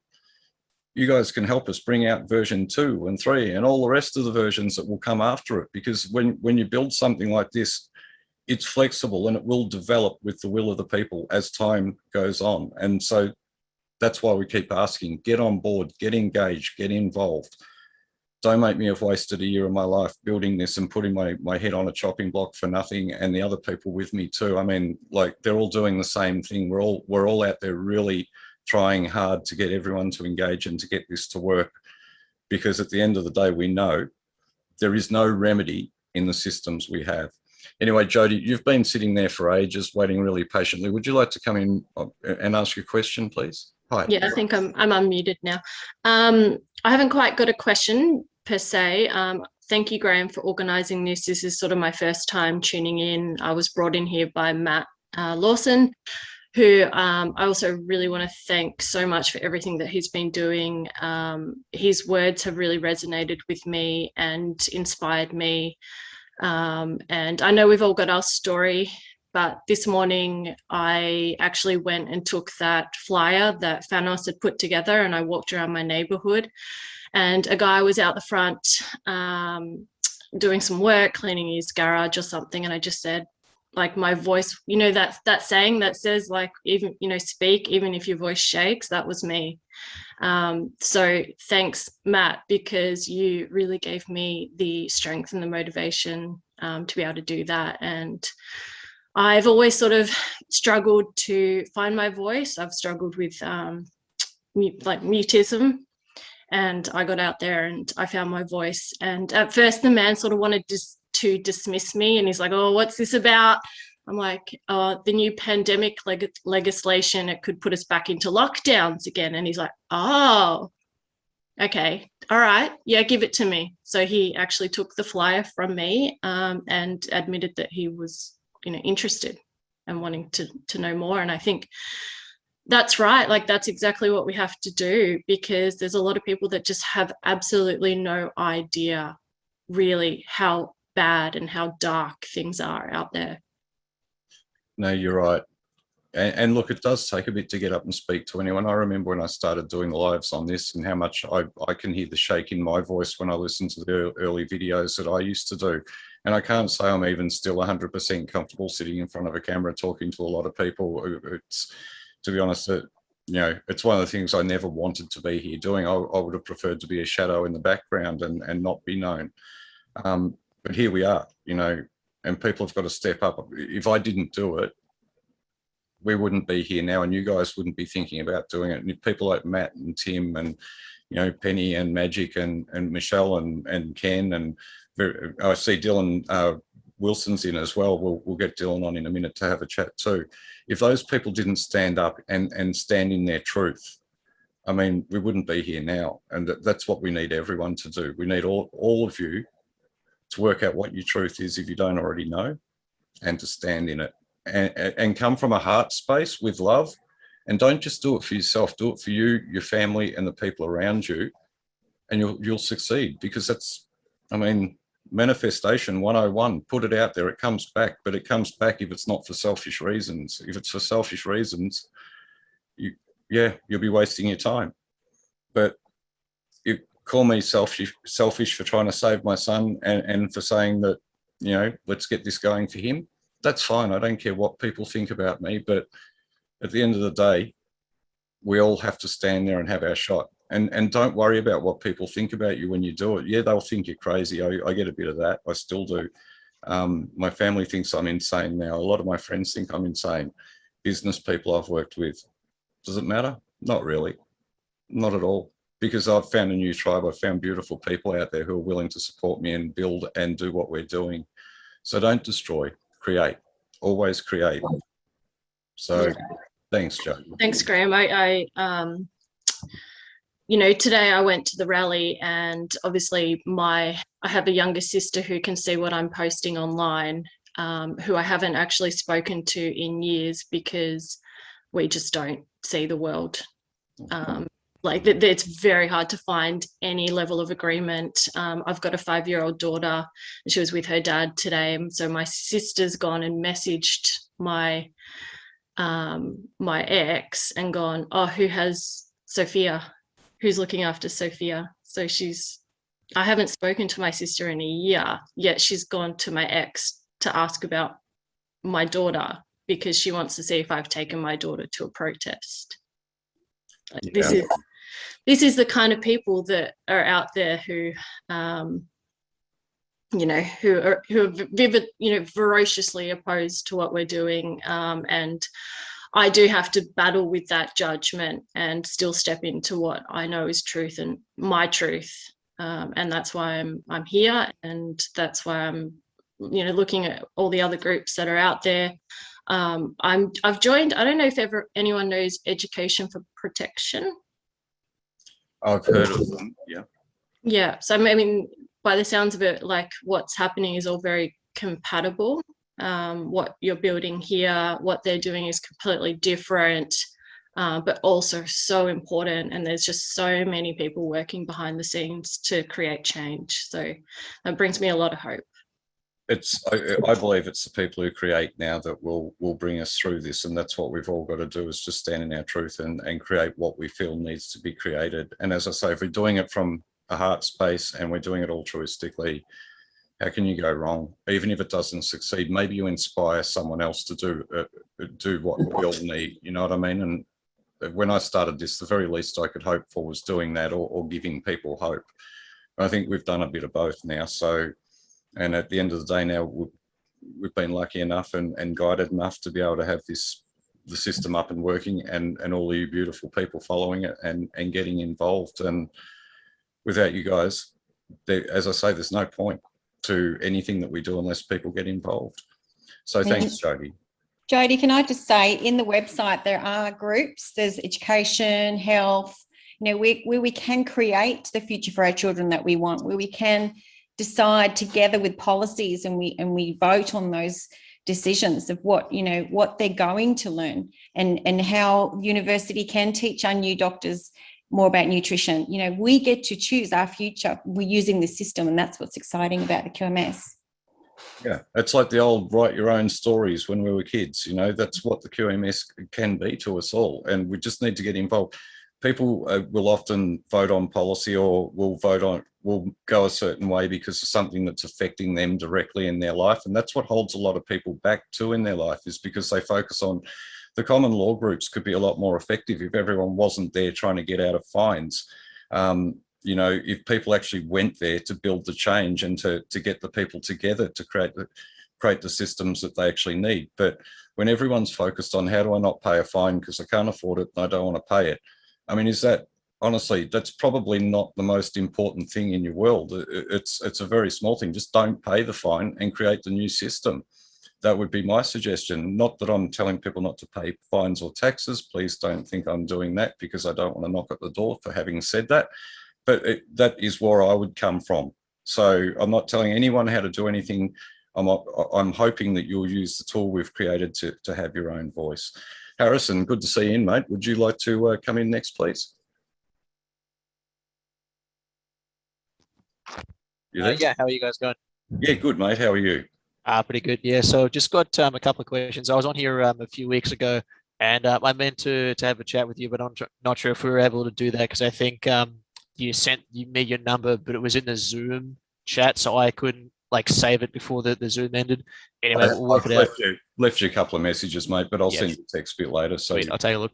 Anyway, so going back to the same questions that I think I might have had last time, is there a technical document that describes the blockchain protocol that QMS is planning to use, or is the current implementation in the forum-like system the final form and there's not really going to be a blockchain system? If you go and look up the democracy app, which is the final stage that we're using, I think you'll find a bit of information on what you're asking on their website.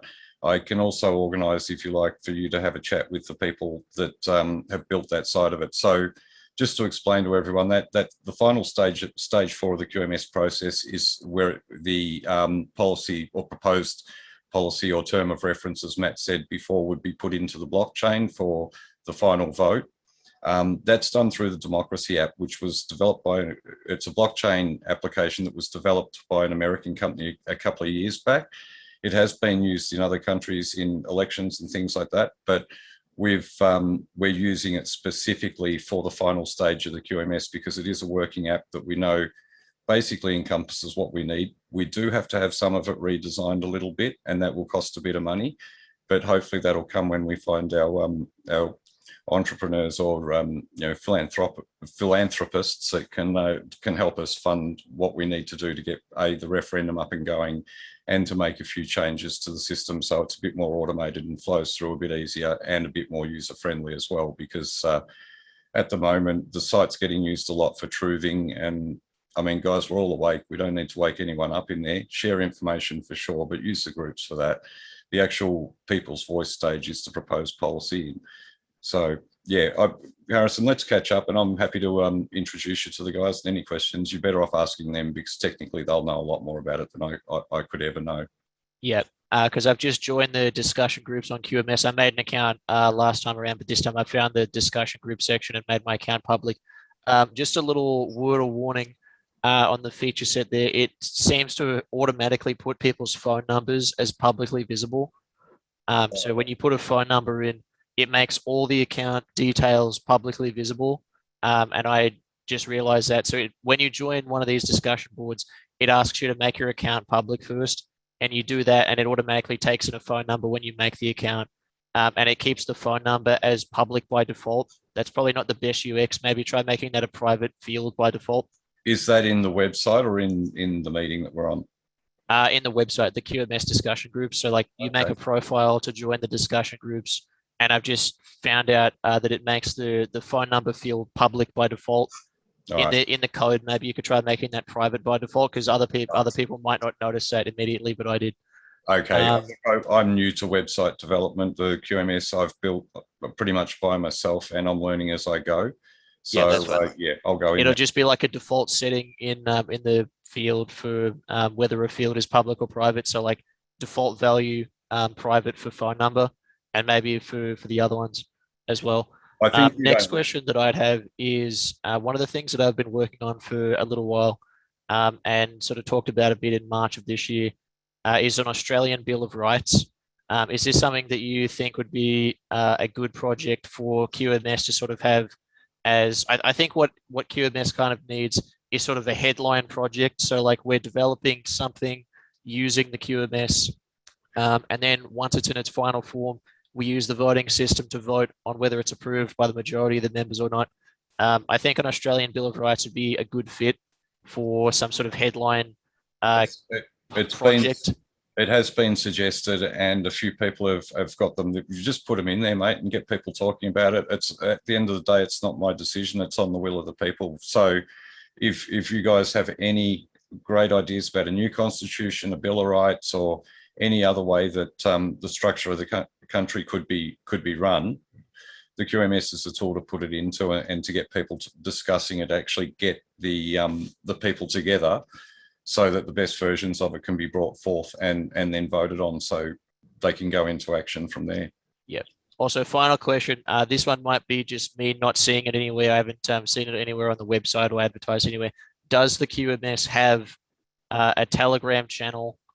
Because I can't seem to find it anywhere, like a public Telegram channel, because I think that would be Ben, a good way of getting some more people involved.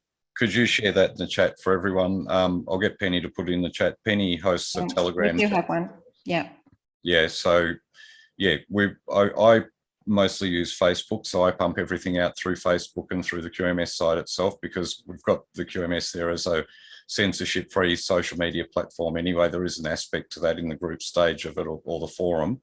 And then, of course, we've got the news feed, which is like a blog site where we put the information and use that for promoting the QMS at the moment. But eventually that will be used for when the policies hit the 10,000. Or sorry, we're starting to notify. So in that big group, the People's Voice with 5,891 members, that's where the polls go for people to vote on. Correct. So that's where you put the proposals up. And then from there, it's a little bit of a manual process at the moment, but as we go, we'll get it automated. I need some good web designers to work with me to help me with a lot of this, because as I say, I'm a garage door installer and a telecommunications tech, but I'm not a website designer. And that's fine. Yeah, I'll do the best I can. Yeah, that covers it. So maybe I might make one of these group things to discuss an Australian Bill of Rights. It doesn't look like there's a group for that already. It feels like that would be something that could use its own group, maybe. Yeah, anyone can go in there and create groups. So, you know, if you want to create one for that, I know I see Ken's in here. I know Dylan's in here. You know, they've got things that they're promoting as well and getting out. So if they want to create groups in there, they've got the platform to do it. In fact, anyone can come in and create any platform they really want to, or sorry, any group they want to start the discussions and working out the best ways of managing whatever process or policy it is that they want to change. Yep. Okay. That'd be probably the first thing I'd want to bring up in this poll sort of voting system. So I'll hand over to the next person, and if someone wants to type into the chat box a link to the public Telegram channel of QMS, that'd be fantastic. Thanks, Penny. Matt, did you want to? I see you got your hand up. You've been waiting for a little while. I was just going to get on to what Harrison was saying. I think that I agree strongly that the Bill of Rights will be a very good one to put into the QMS, because everyone thought Australia had a Bill of Rights as such, and it wasn't until all this happened that everyone went, "Wow, there's nothing out there. There's nothing that really works for all Australians." And the QMS platform would be amazing for it, because if you put it up and it got through the referendum and it didn't make it, you could change it to suit and you could learn from it. So I think the QMS is going to actually help you streamline that Bill of Rights till you get it to where you need it to be. And as a system, with the power of the people, Bill of Rights makes a lot of sense, and it actually will help with the QMS. One other thing, because I forgot to say it earlier, anyone who's on here that wants to do flyer drops around anywhere in Australia, let me know, because Penny and I are going to organise a really big push over the next little while. Or I'm going to do it, but Penny's got the flyer, so we'll get it out to as many households as we can around Australia. Well, I've got a flyer, but it doesn't like what's on there. Graham doesn't like the QR codes, but don't be scared of QR codes, because it's just an easy way to scan, and then you can open up to a whole big website. So I just didn't want QMS stuff going out with QR codes on, because of the issue that we all have with QR codes at the moment. Well, it is the future. So I hate QR codes too, but the ones we put on our flyers recently, we know that's the main way people are getting into it, because they're so used to clicking them now. Yeah. Yeah, okay. Well, that's something you people can decide on, because I've got a personal opinion on that, and I'm probably a bit biased. But if there's multiple people want to do it, I'm not going to stop it. That's, you know, the advantage of having a democracy, isn't it? Yes. Ken, you've been waiting for a while, mate. Would you like to unmute and say Ken's a natural law expert? We've had a few chats, and it's a great honour to have him in here as well. G'day, Ken. How are you? Hi, Graham. How are you? Good, mate. Yes, just quickly to take up on what Harrison was saying about a Bill of Rights. I've actually drafted one of those already. I haven't published it yet. It's still on my checklist, but it is underway. I've also done a new constitution for Australia. I've also done various other documents in support of the Constitution itself and the Charter of Individual Rights. So if anybody would like to talk to me about that, please feel free to contact me. The other thing I was going to say is that, again, thinking about what Harrison said and also take up the point that Penny raised earlier about why aren't there 3,000 people at this meeting?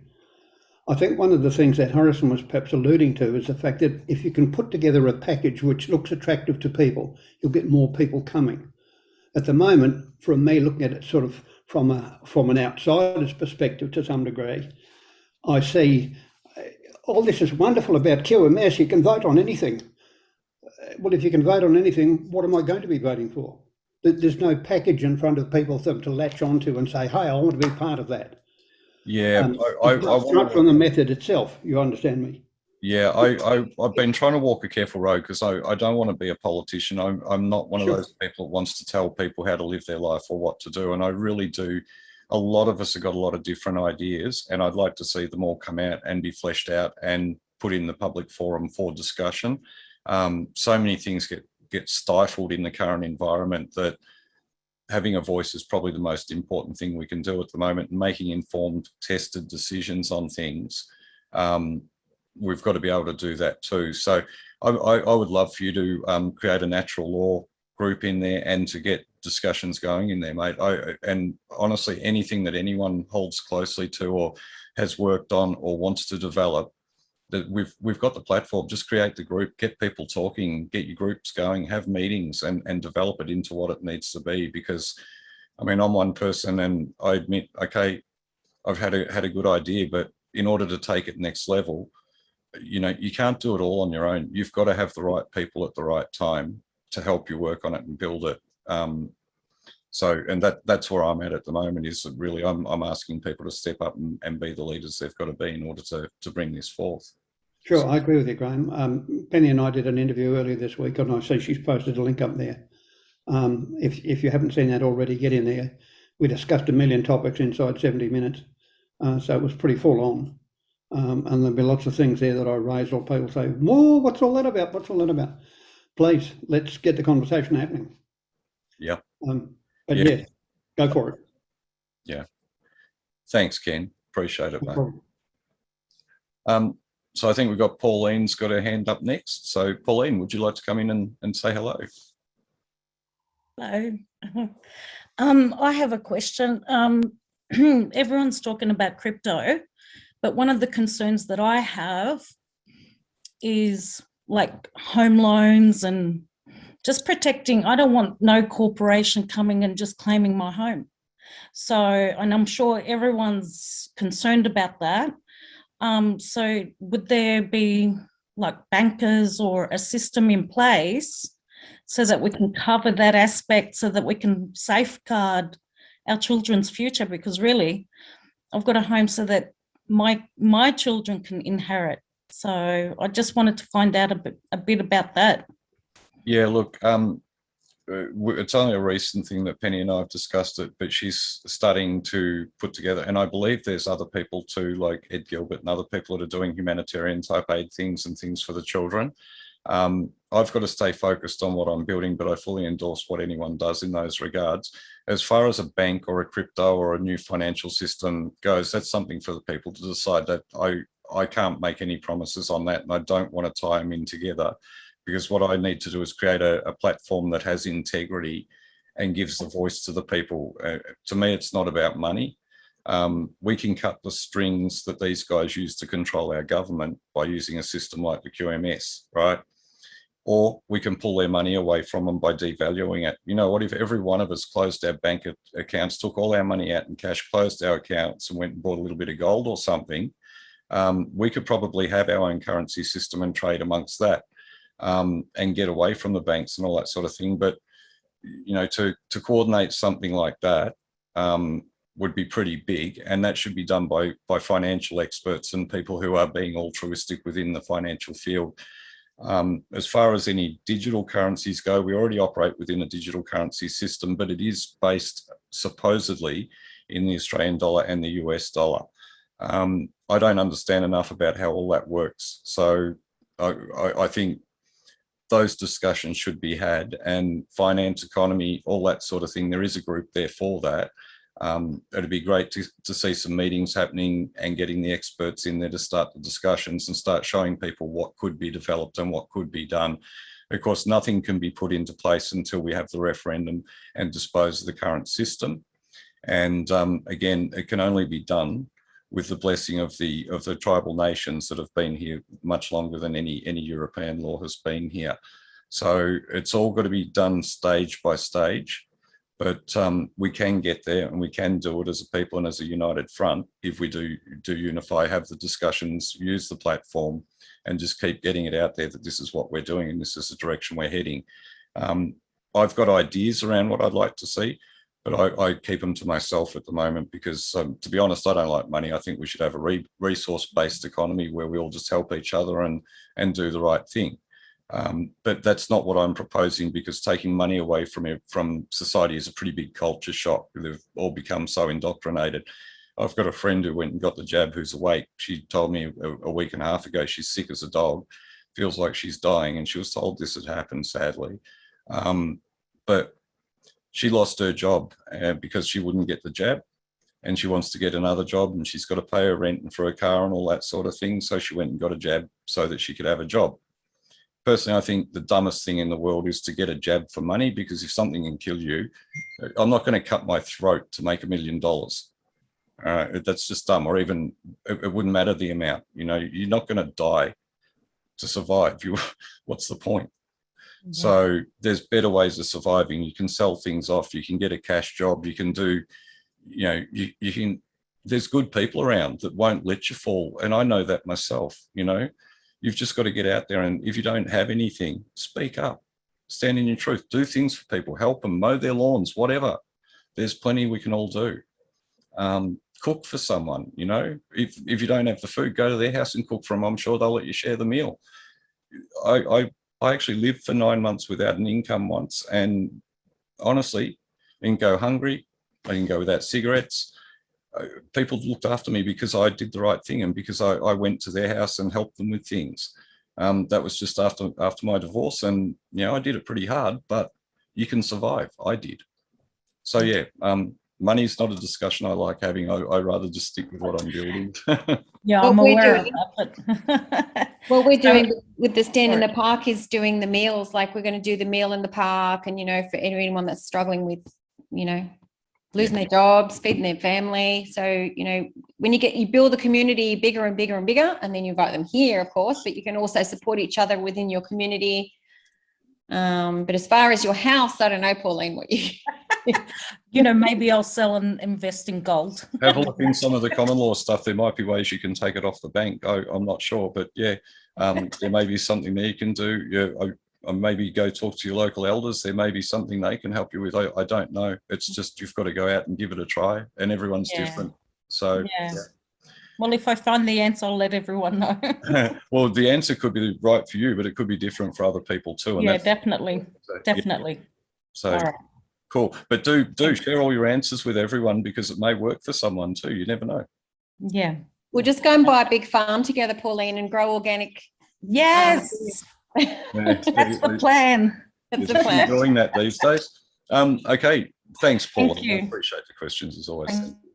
Jody, did you, you've had your hand up for a while too, and I'll get to you in a minute, mate. I'm looking forward to bringing you in, mate. So how are you, Jody? First, I'm just going to reply to Pauline. Are you aware of the EFP group? Because they talk a lot about mortgages and property and stuff.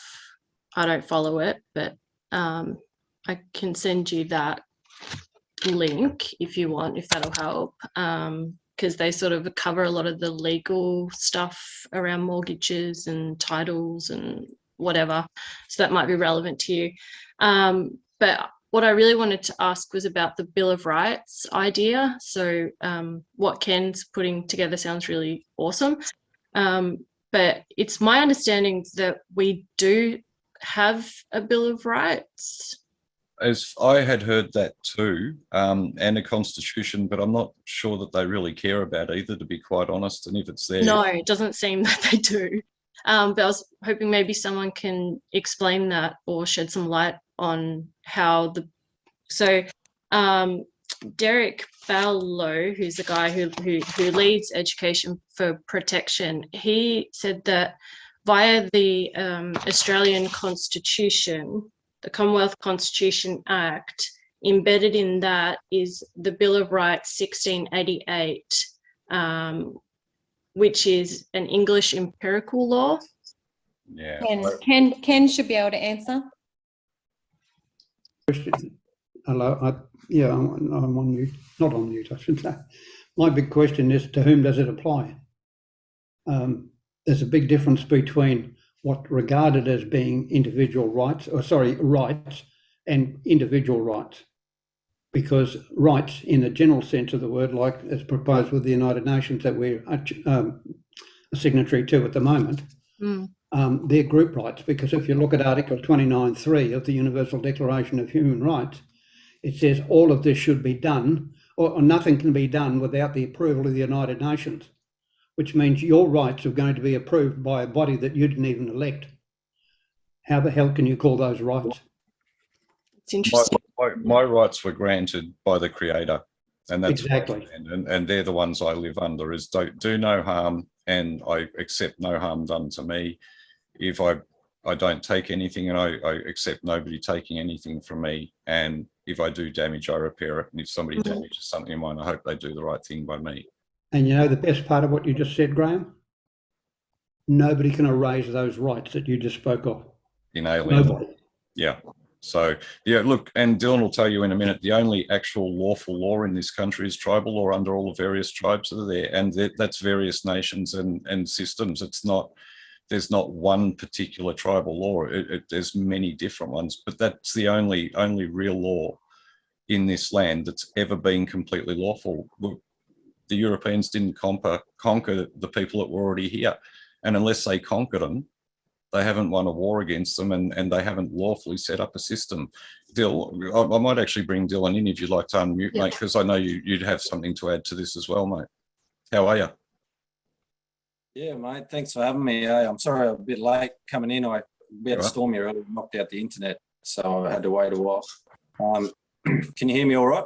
Yeah. Yeah, great. Well, I just want to touch on a couple of things that I've just heard you guys mention, and you're dead right there. It's the real laws of the land are the original nations, and they have the right to national sovereignty, which they've maintained throughout the 233 years of belligerent occupation by the British law systems and governments.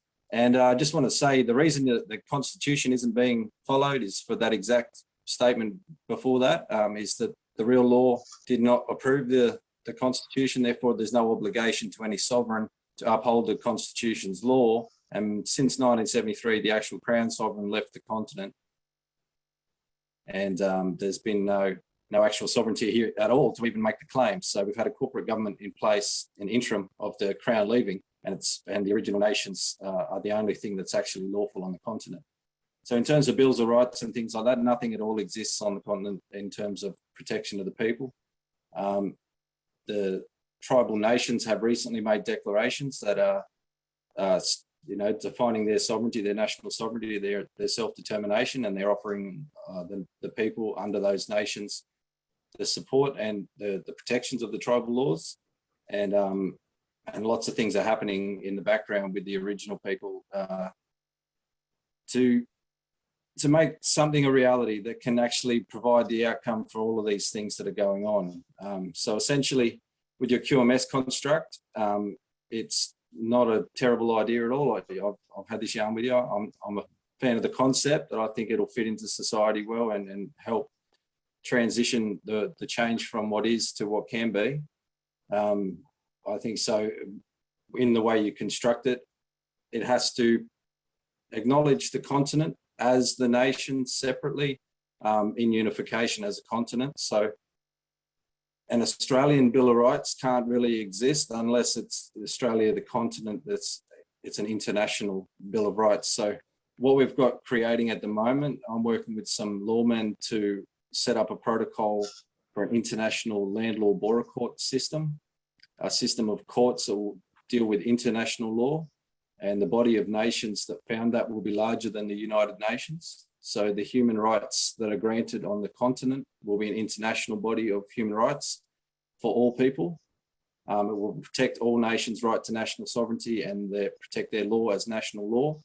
And so whatever governing bodies the people operate under have to respect that law and construct of the original nation's law and national sovereignty on the continent. And what this will do will create a larger body of nations than the total global count of nations at the present. And we will be in a position to recreate international law agreements with other nations around the globe to free their people from their government constructs and allow their people to redefine their nations and reset the constructs of governing bodies around the globe with basic human rights as an essential. Yep. Sometimes Dylan has some bandwidth issues. I think he just dropped out there, mate. Yeah, so Dylan and I do have a few chats. Dylan's from the original People's Treaty. And I urge you all to have a look. There are links in our links and documents page to go to Dylan's site. But what Dylan's trying to do is bring all of the nations of Australia together under the one banner so that we can actually, and we're trying to work with Dylan to a degree too. It's only fairly new too. And we've had other, I guess, people working with Indigenous nations that we're working with as well. So we're just trying to bring everyone together, unify the country, get everyone talking, and try to head it in the right direction. And look, the 1901 Constitution is a great document. It has a lot of great things in it. But when it was and I mean, Dylan will tell you this too, it's been unlawfully brought in, you know, through genocide and through controlling of people that were already here. That's part of why we exist under this Admiralty law that we have too, because you can't have a law of a land that's already occupied operating on the land. So we are currently in a convict system. It hasn't really changed much, except convicts had more freedom than what we currently have. They might have been under the ball and chain and whip, which we mightn't realise that our jobs, our mortgages and everything else, it's exactly the same, except it's actually worse because they've got a bigger hold on you. Dylan, you've come back in, mate. You dropped out then. If you want to keep going with what you were saying, mate, please come in and unmute yourself. If you can, mate, if you're able to. So I think he's might still be having bandwidth issues. You there, mate? Yeah, mate, you have to unmute me though, so. Yeah, you're unmuted. Yeah, sorry. Yeah, cool. Yeah, thanks, mate. Yeah, sorry, don't know what happened then, got kicked off. But I just want to say with all these things that are currently operating in the system as it stands, we're basically going to put a rope around it and annex it as it is and enforce new law that provides the orders and direction for the system to be dismantled and changes to be implemented. So that's where your QMS system could come in if it was set up to recognise the 369 nations and the divide in the population as an international body instead of a single nations body. Because whether we like it or not, one nation against the globe and the global agenda and the New World Order, one nation stands no chance. 369 in the way that alliances can be written is actually 369 to the power of 369. And what that is an infinite number, and an infinite number of alliances and international agreements can be written to prevent war, to prevent invasion, to allow change, to create restructuring of economies.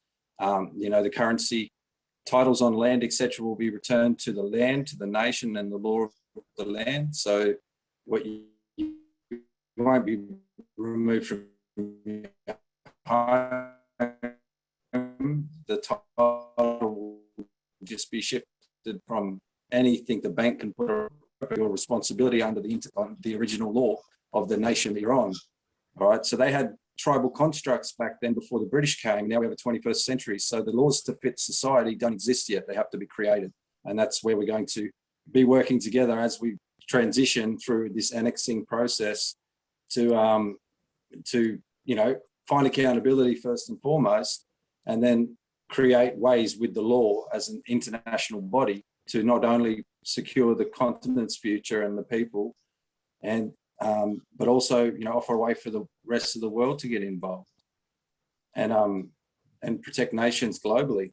And so essentially removing the UN and replacing it with one that's built by the people based on the foundation of human rights and core principle of the determination of nations, self-determining. So that in particular is the core principle in all international law as it stands. So the right to self-determine is actually our way to remove ourselves from the UN's grasp, because they have contracts with Australia, which is not a real nation.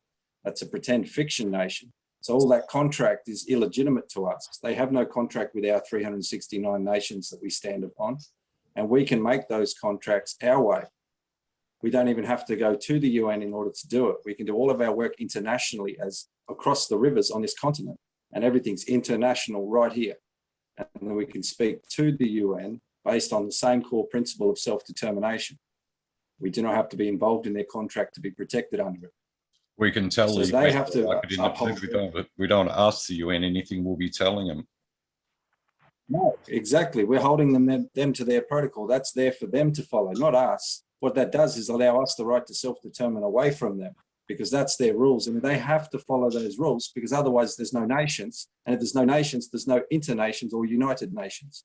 So therefore they don't exist without the framework of their construct, their core principle being in place and respected and protected.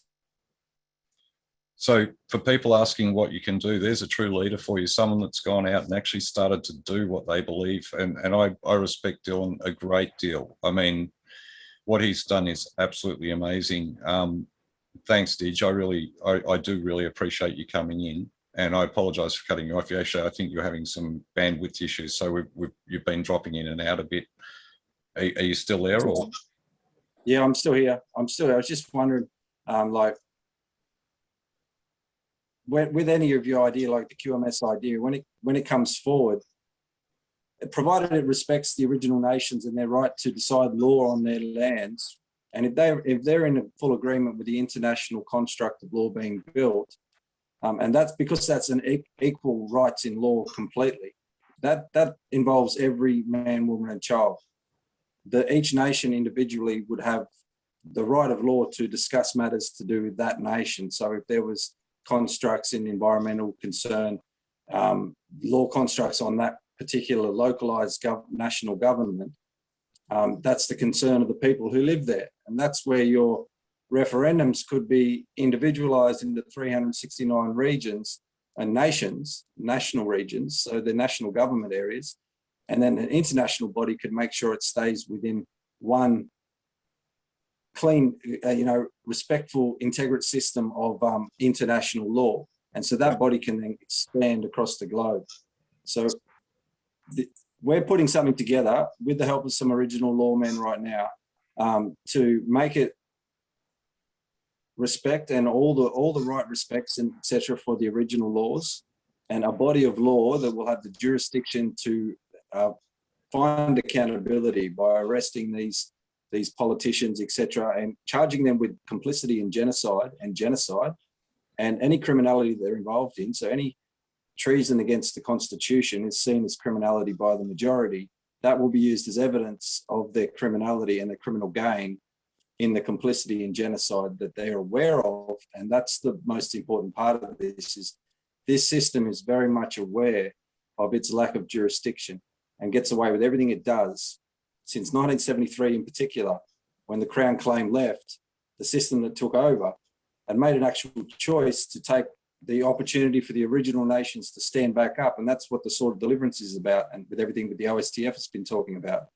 Right? And that opportunity for them to reclaim their sovereign nations and uphold their own systems was overrun by this corporate takeover. And this corporate takeover was backed by the UN, and it is in contract with the UN. So all of this is out of international protocol, and they're all guilty of complicity in genocide. Every last body internationally, every national government, everything around the globe. and they need to be held to account. So we need to put them on notice for their complicity and bring that into the public's awareness, so we can hold these people that are accountable in the positions of authority and assumptions to authority now, hold them accountable in this law, under this international law construct.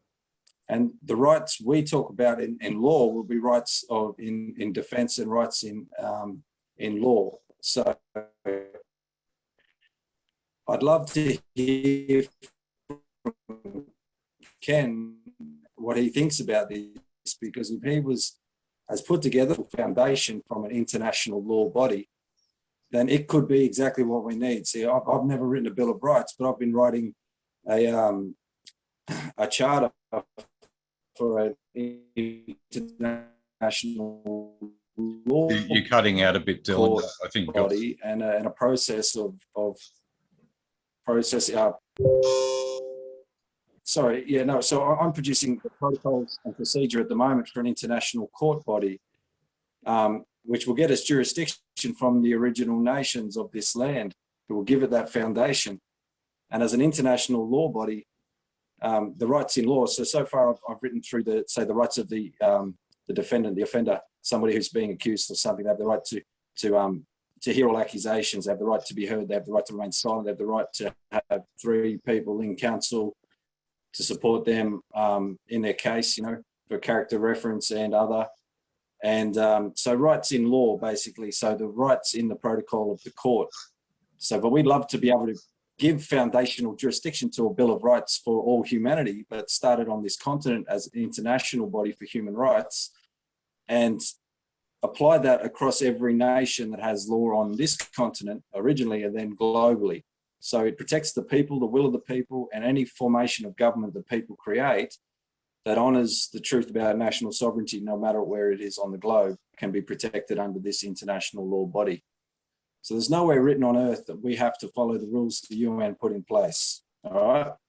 We're not contract to them under any circumstance. All the contracts that exist on this continent are completely null and void due to terra nullius, which meant that crime of terra nullius, that fraud and that fiction and that genocidal choice in occupation and belligerent occupation has forfeited the right of anything Commonwealth ever standing as legitimate on this continent.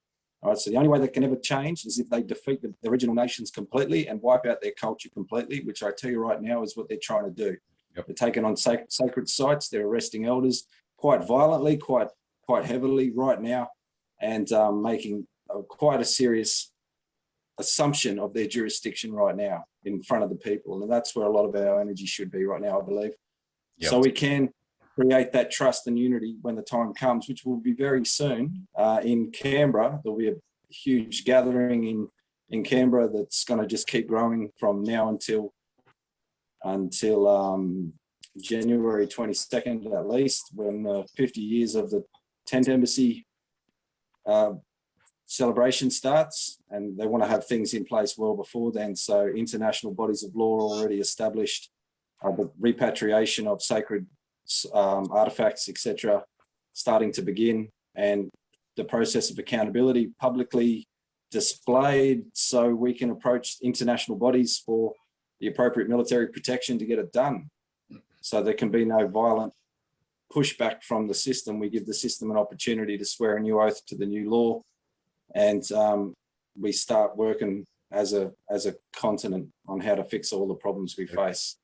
Yep. And bring in ideas like the QMS to help govern that, bring in ideas that have been trying to break through the door in environmental change and more sustainable ways of mining and farming and everything. We've got so much brilliance here among the people that doesn't get utilised because it can't get a foot through the door, because it's not about financial impact.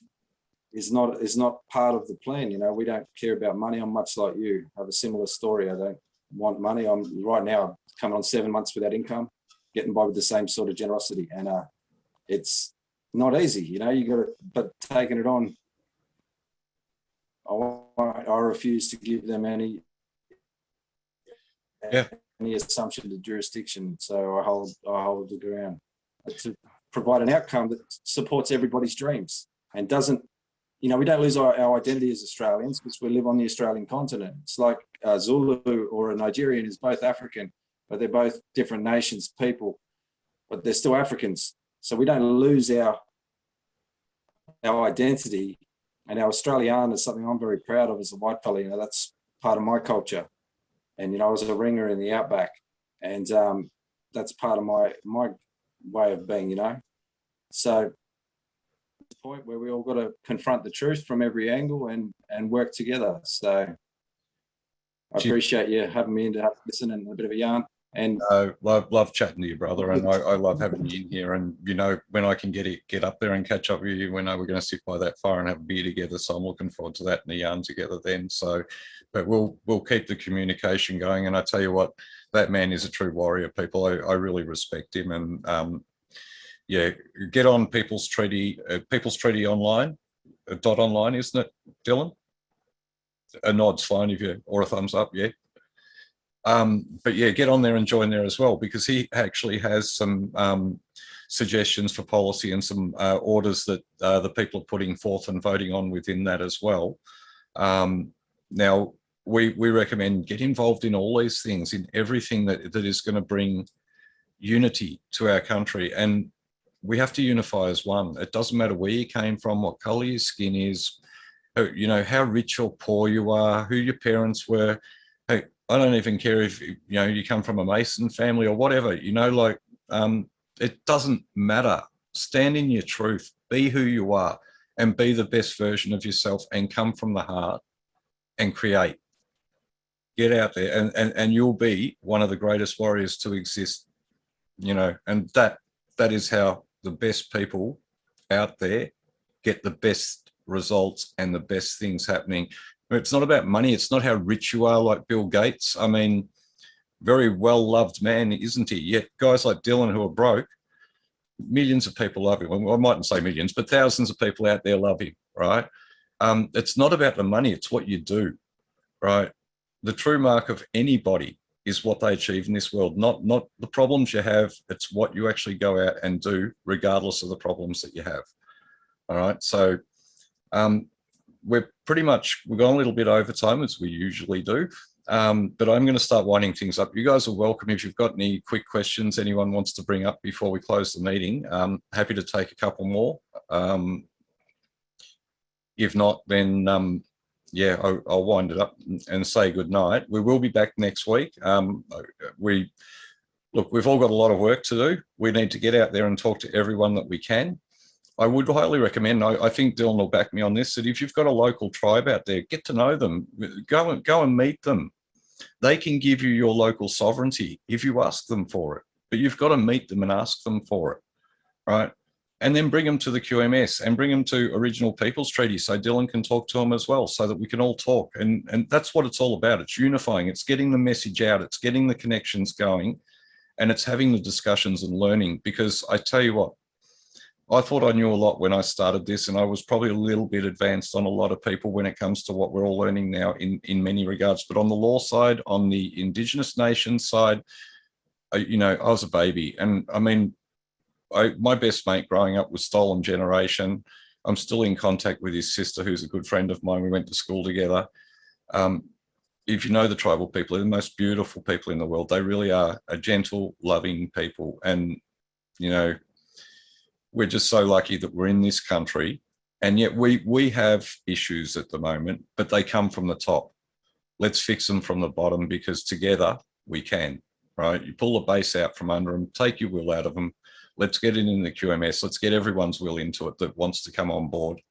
And People's Treaty, I'm not going to talk, and look, get on board with the Australia Project and anyone else out there that's doing good out there, that's actually generating good things for the people, and is coming from the right place.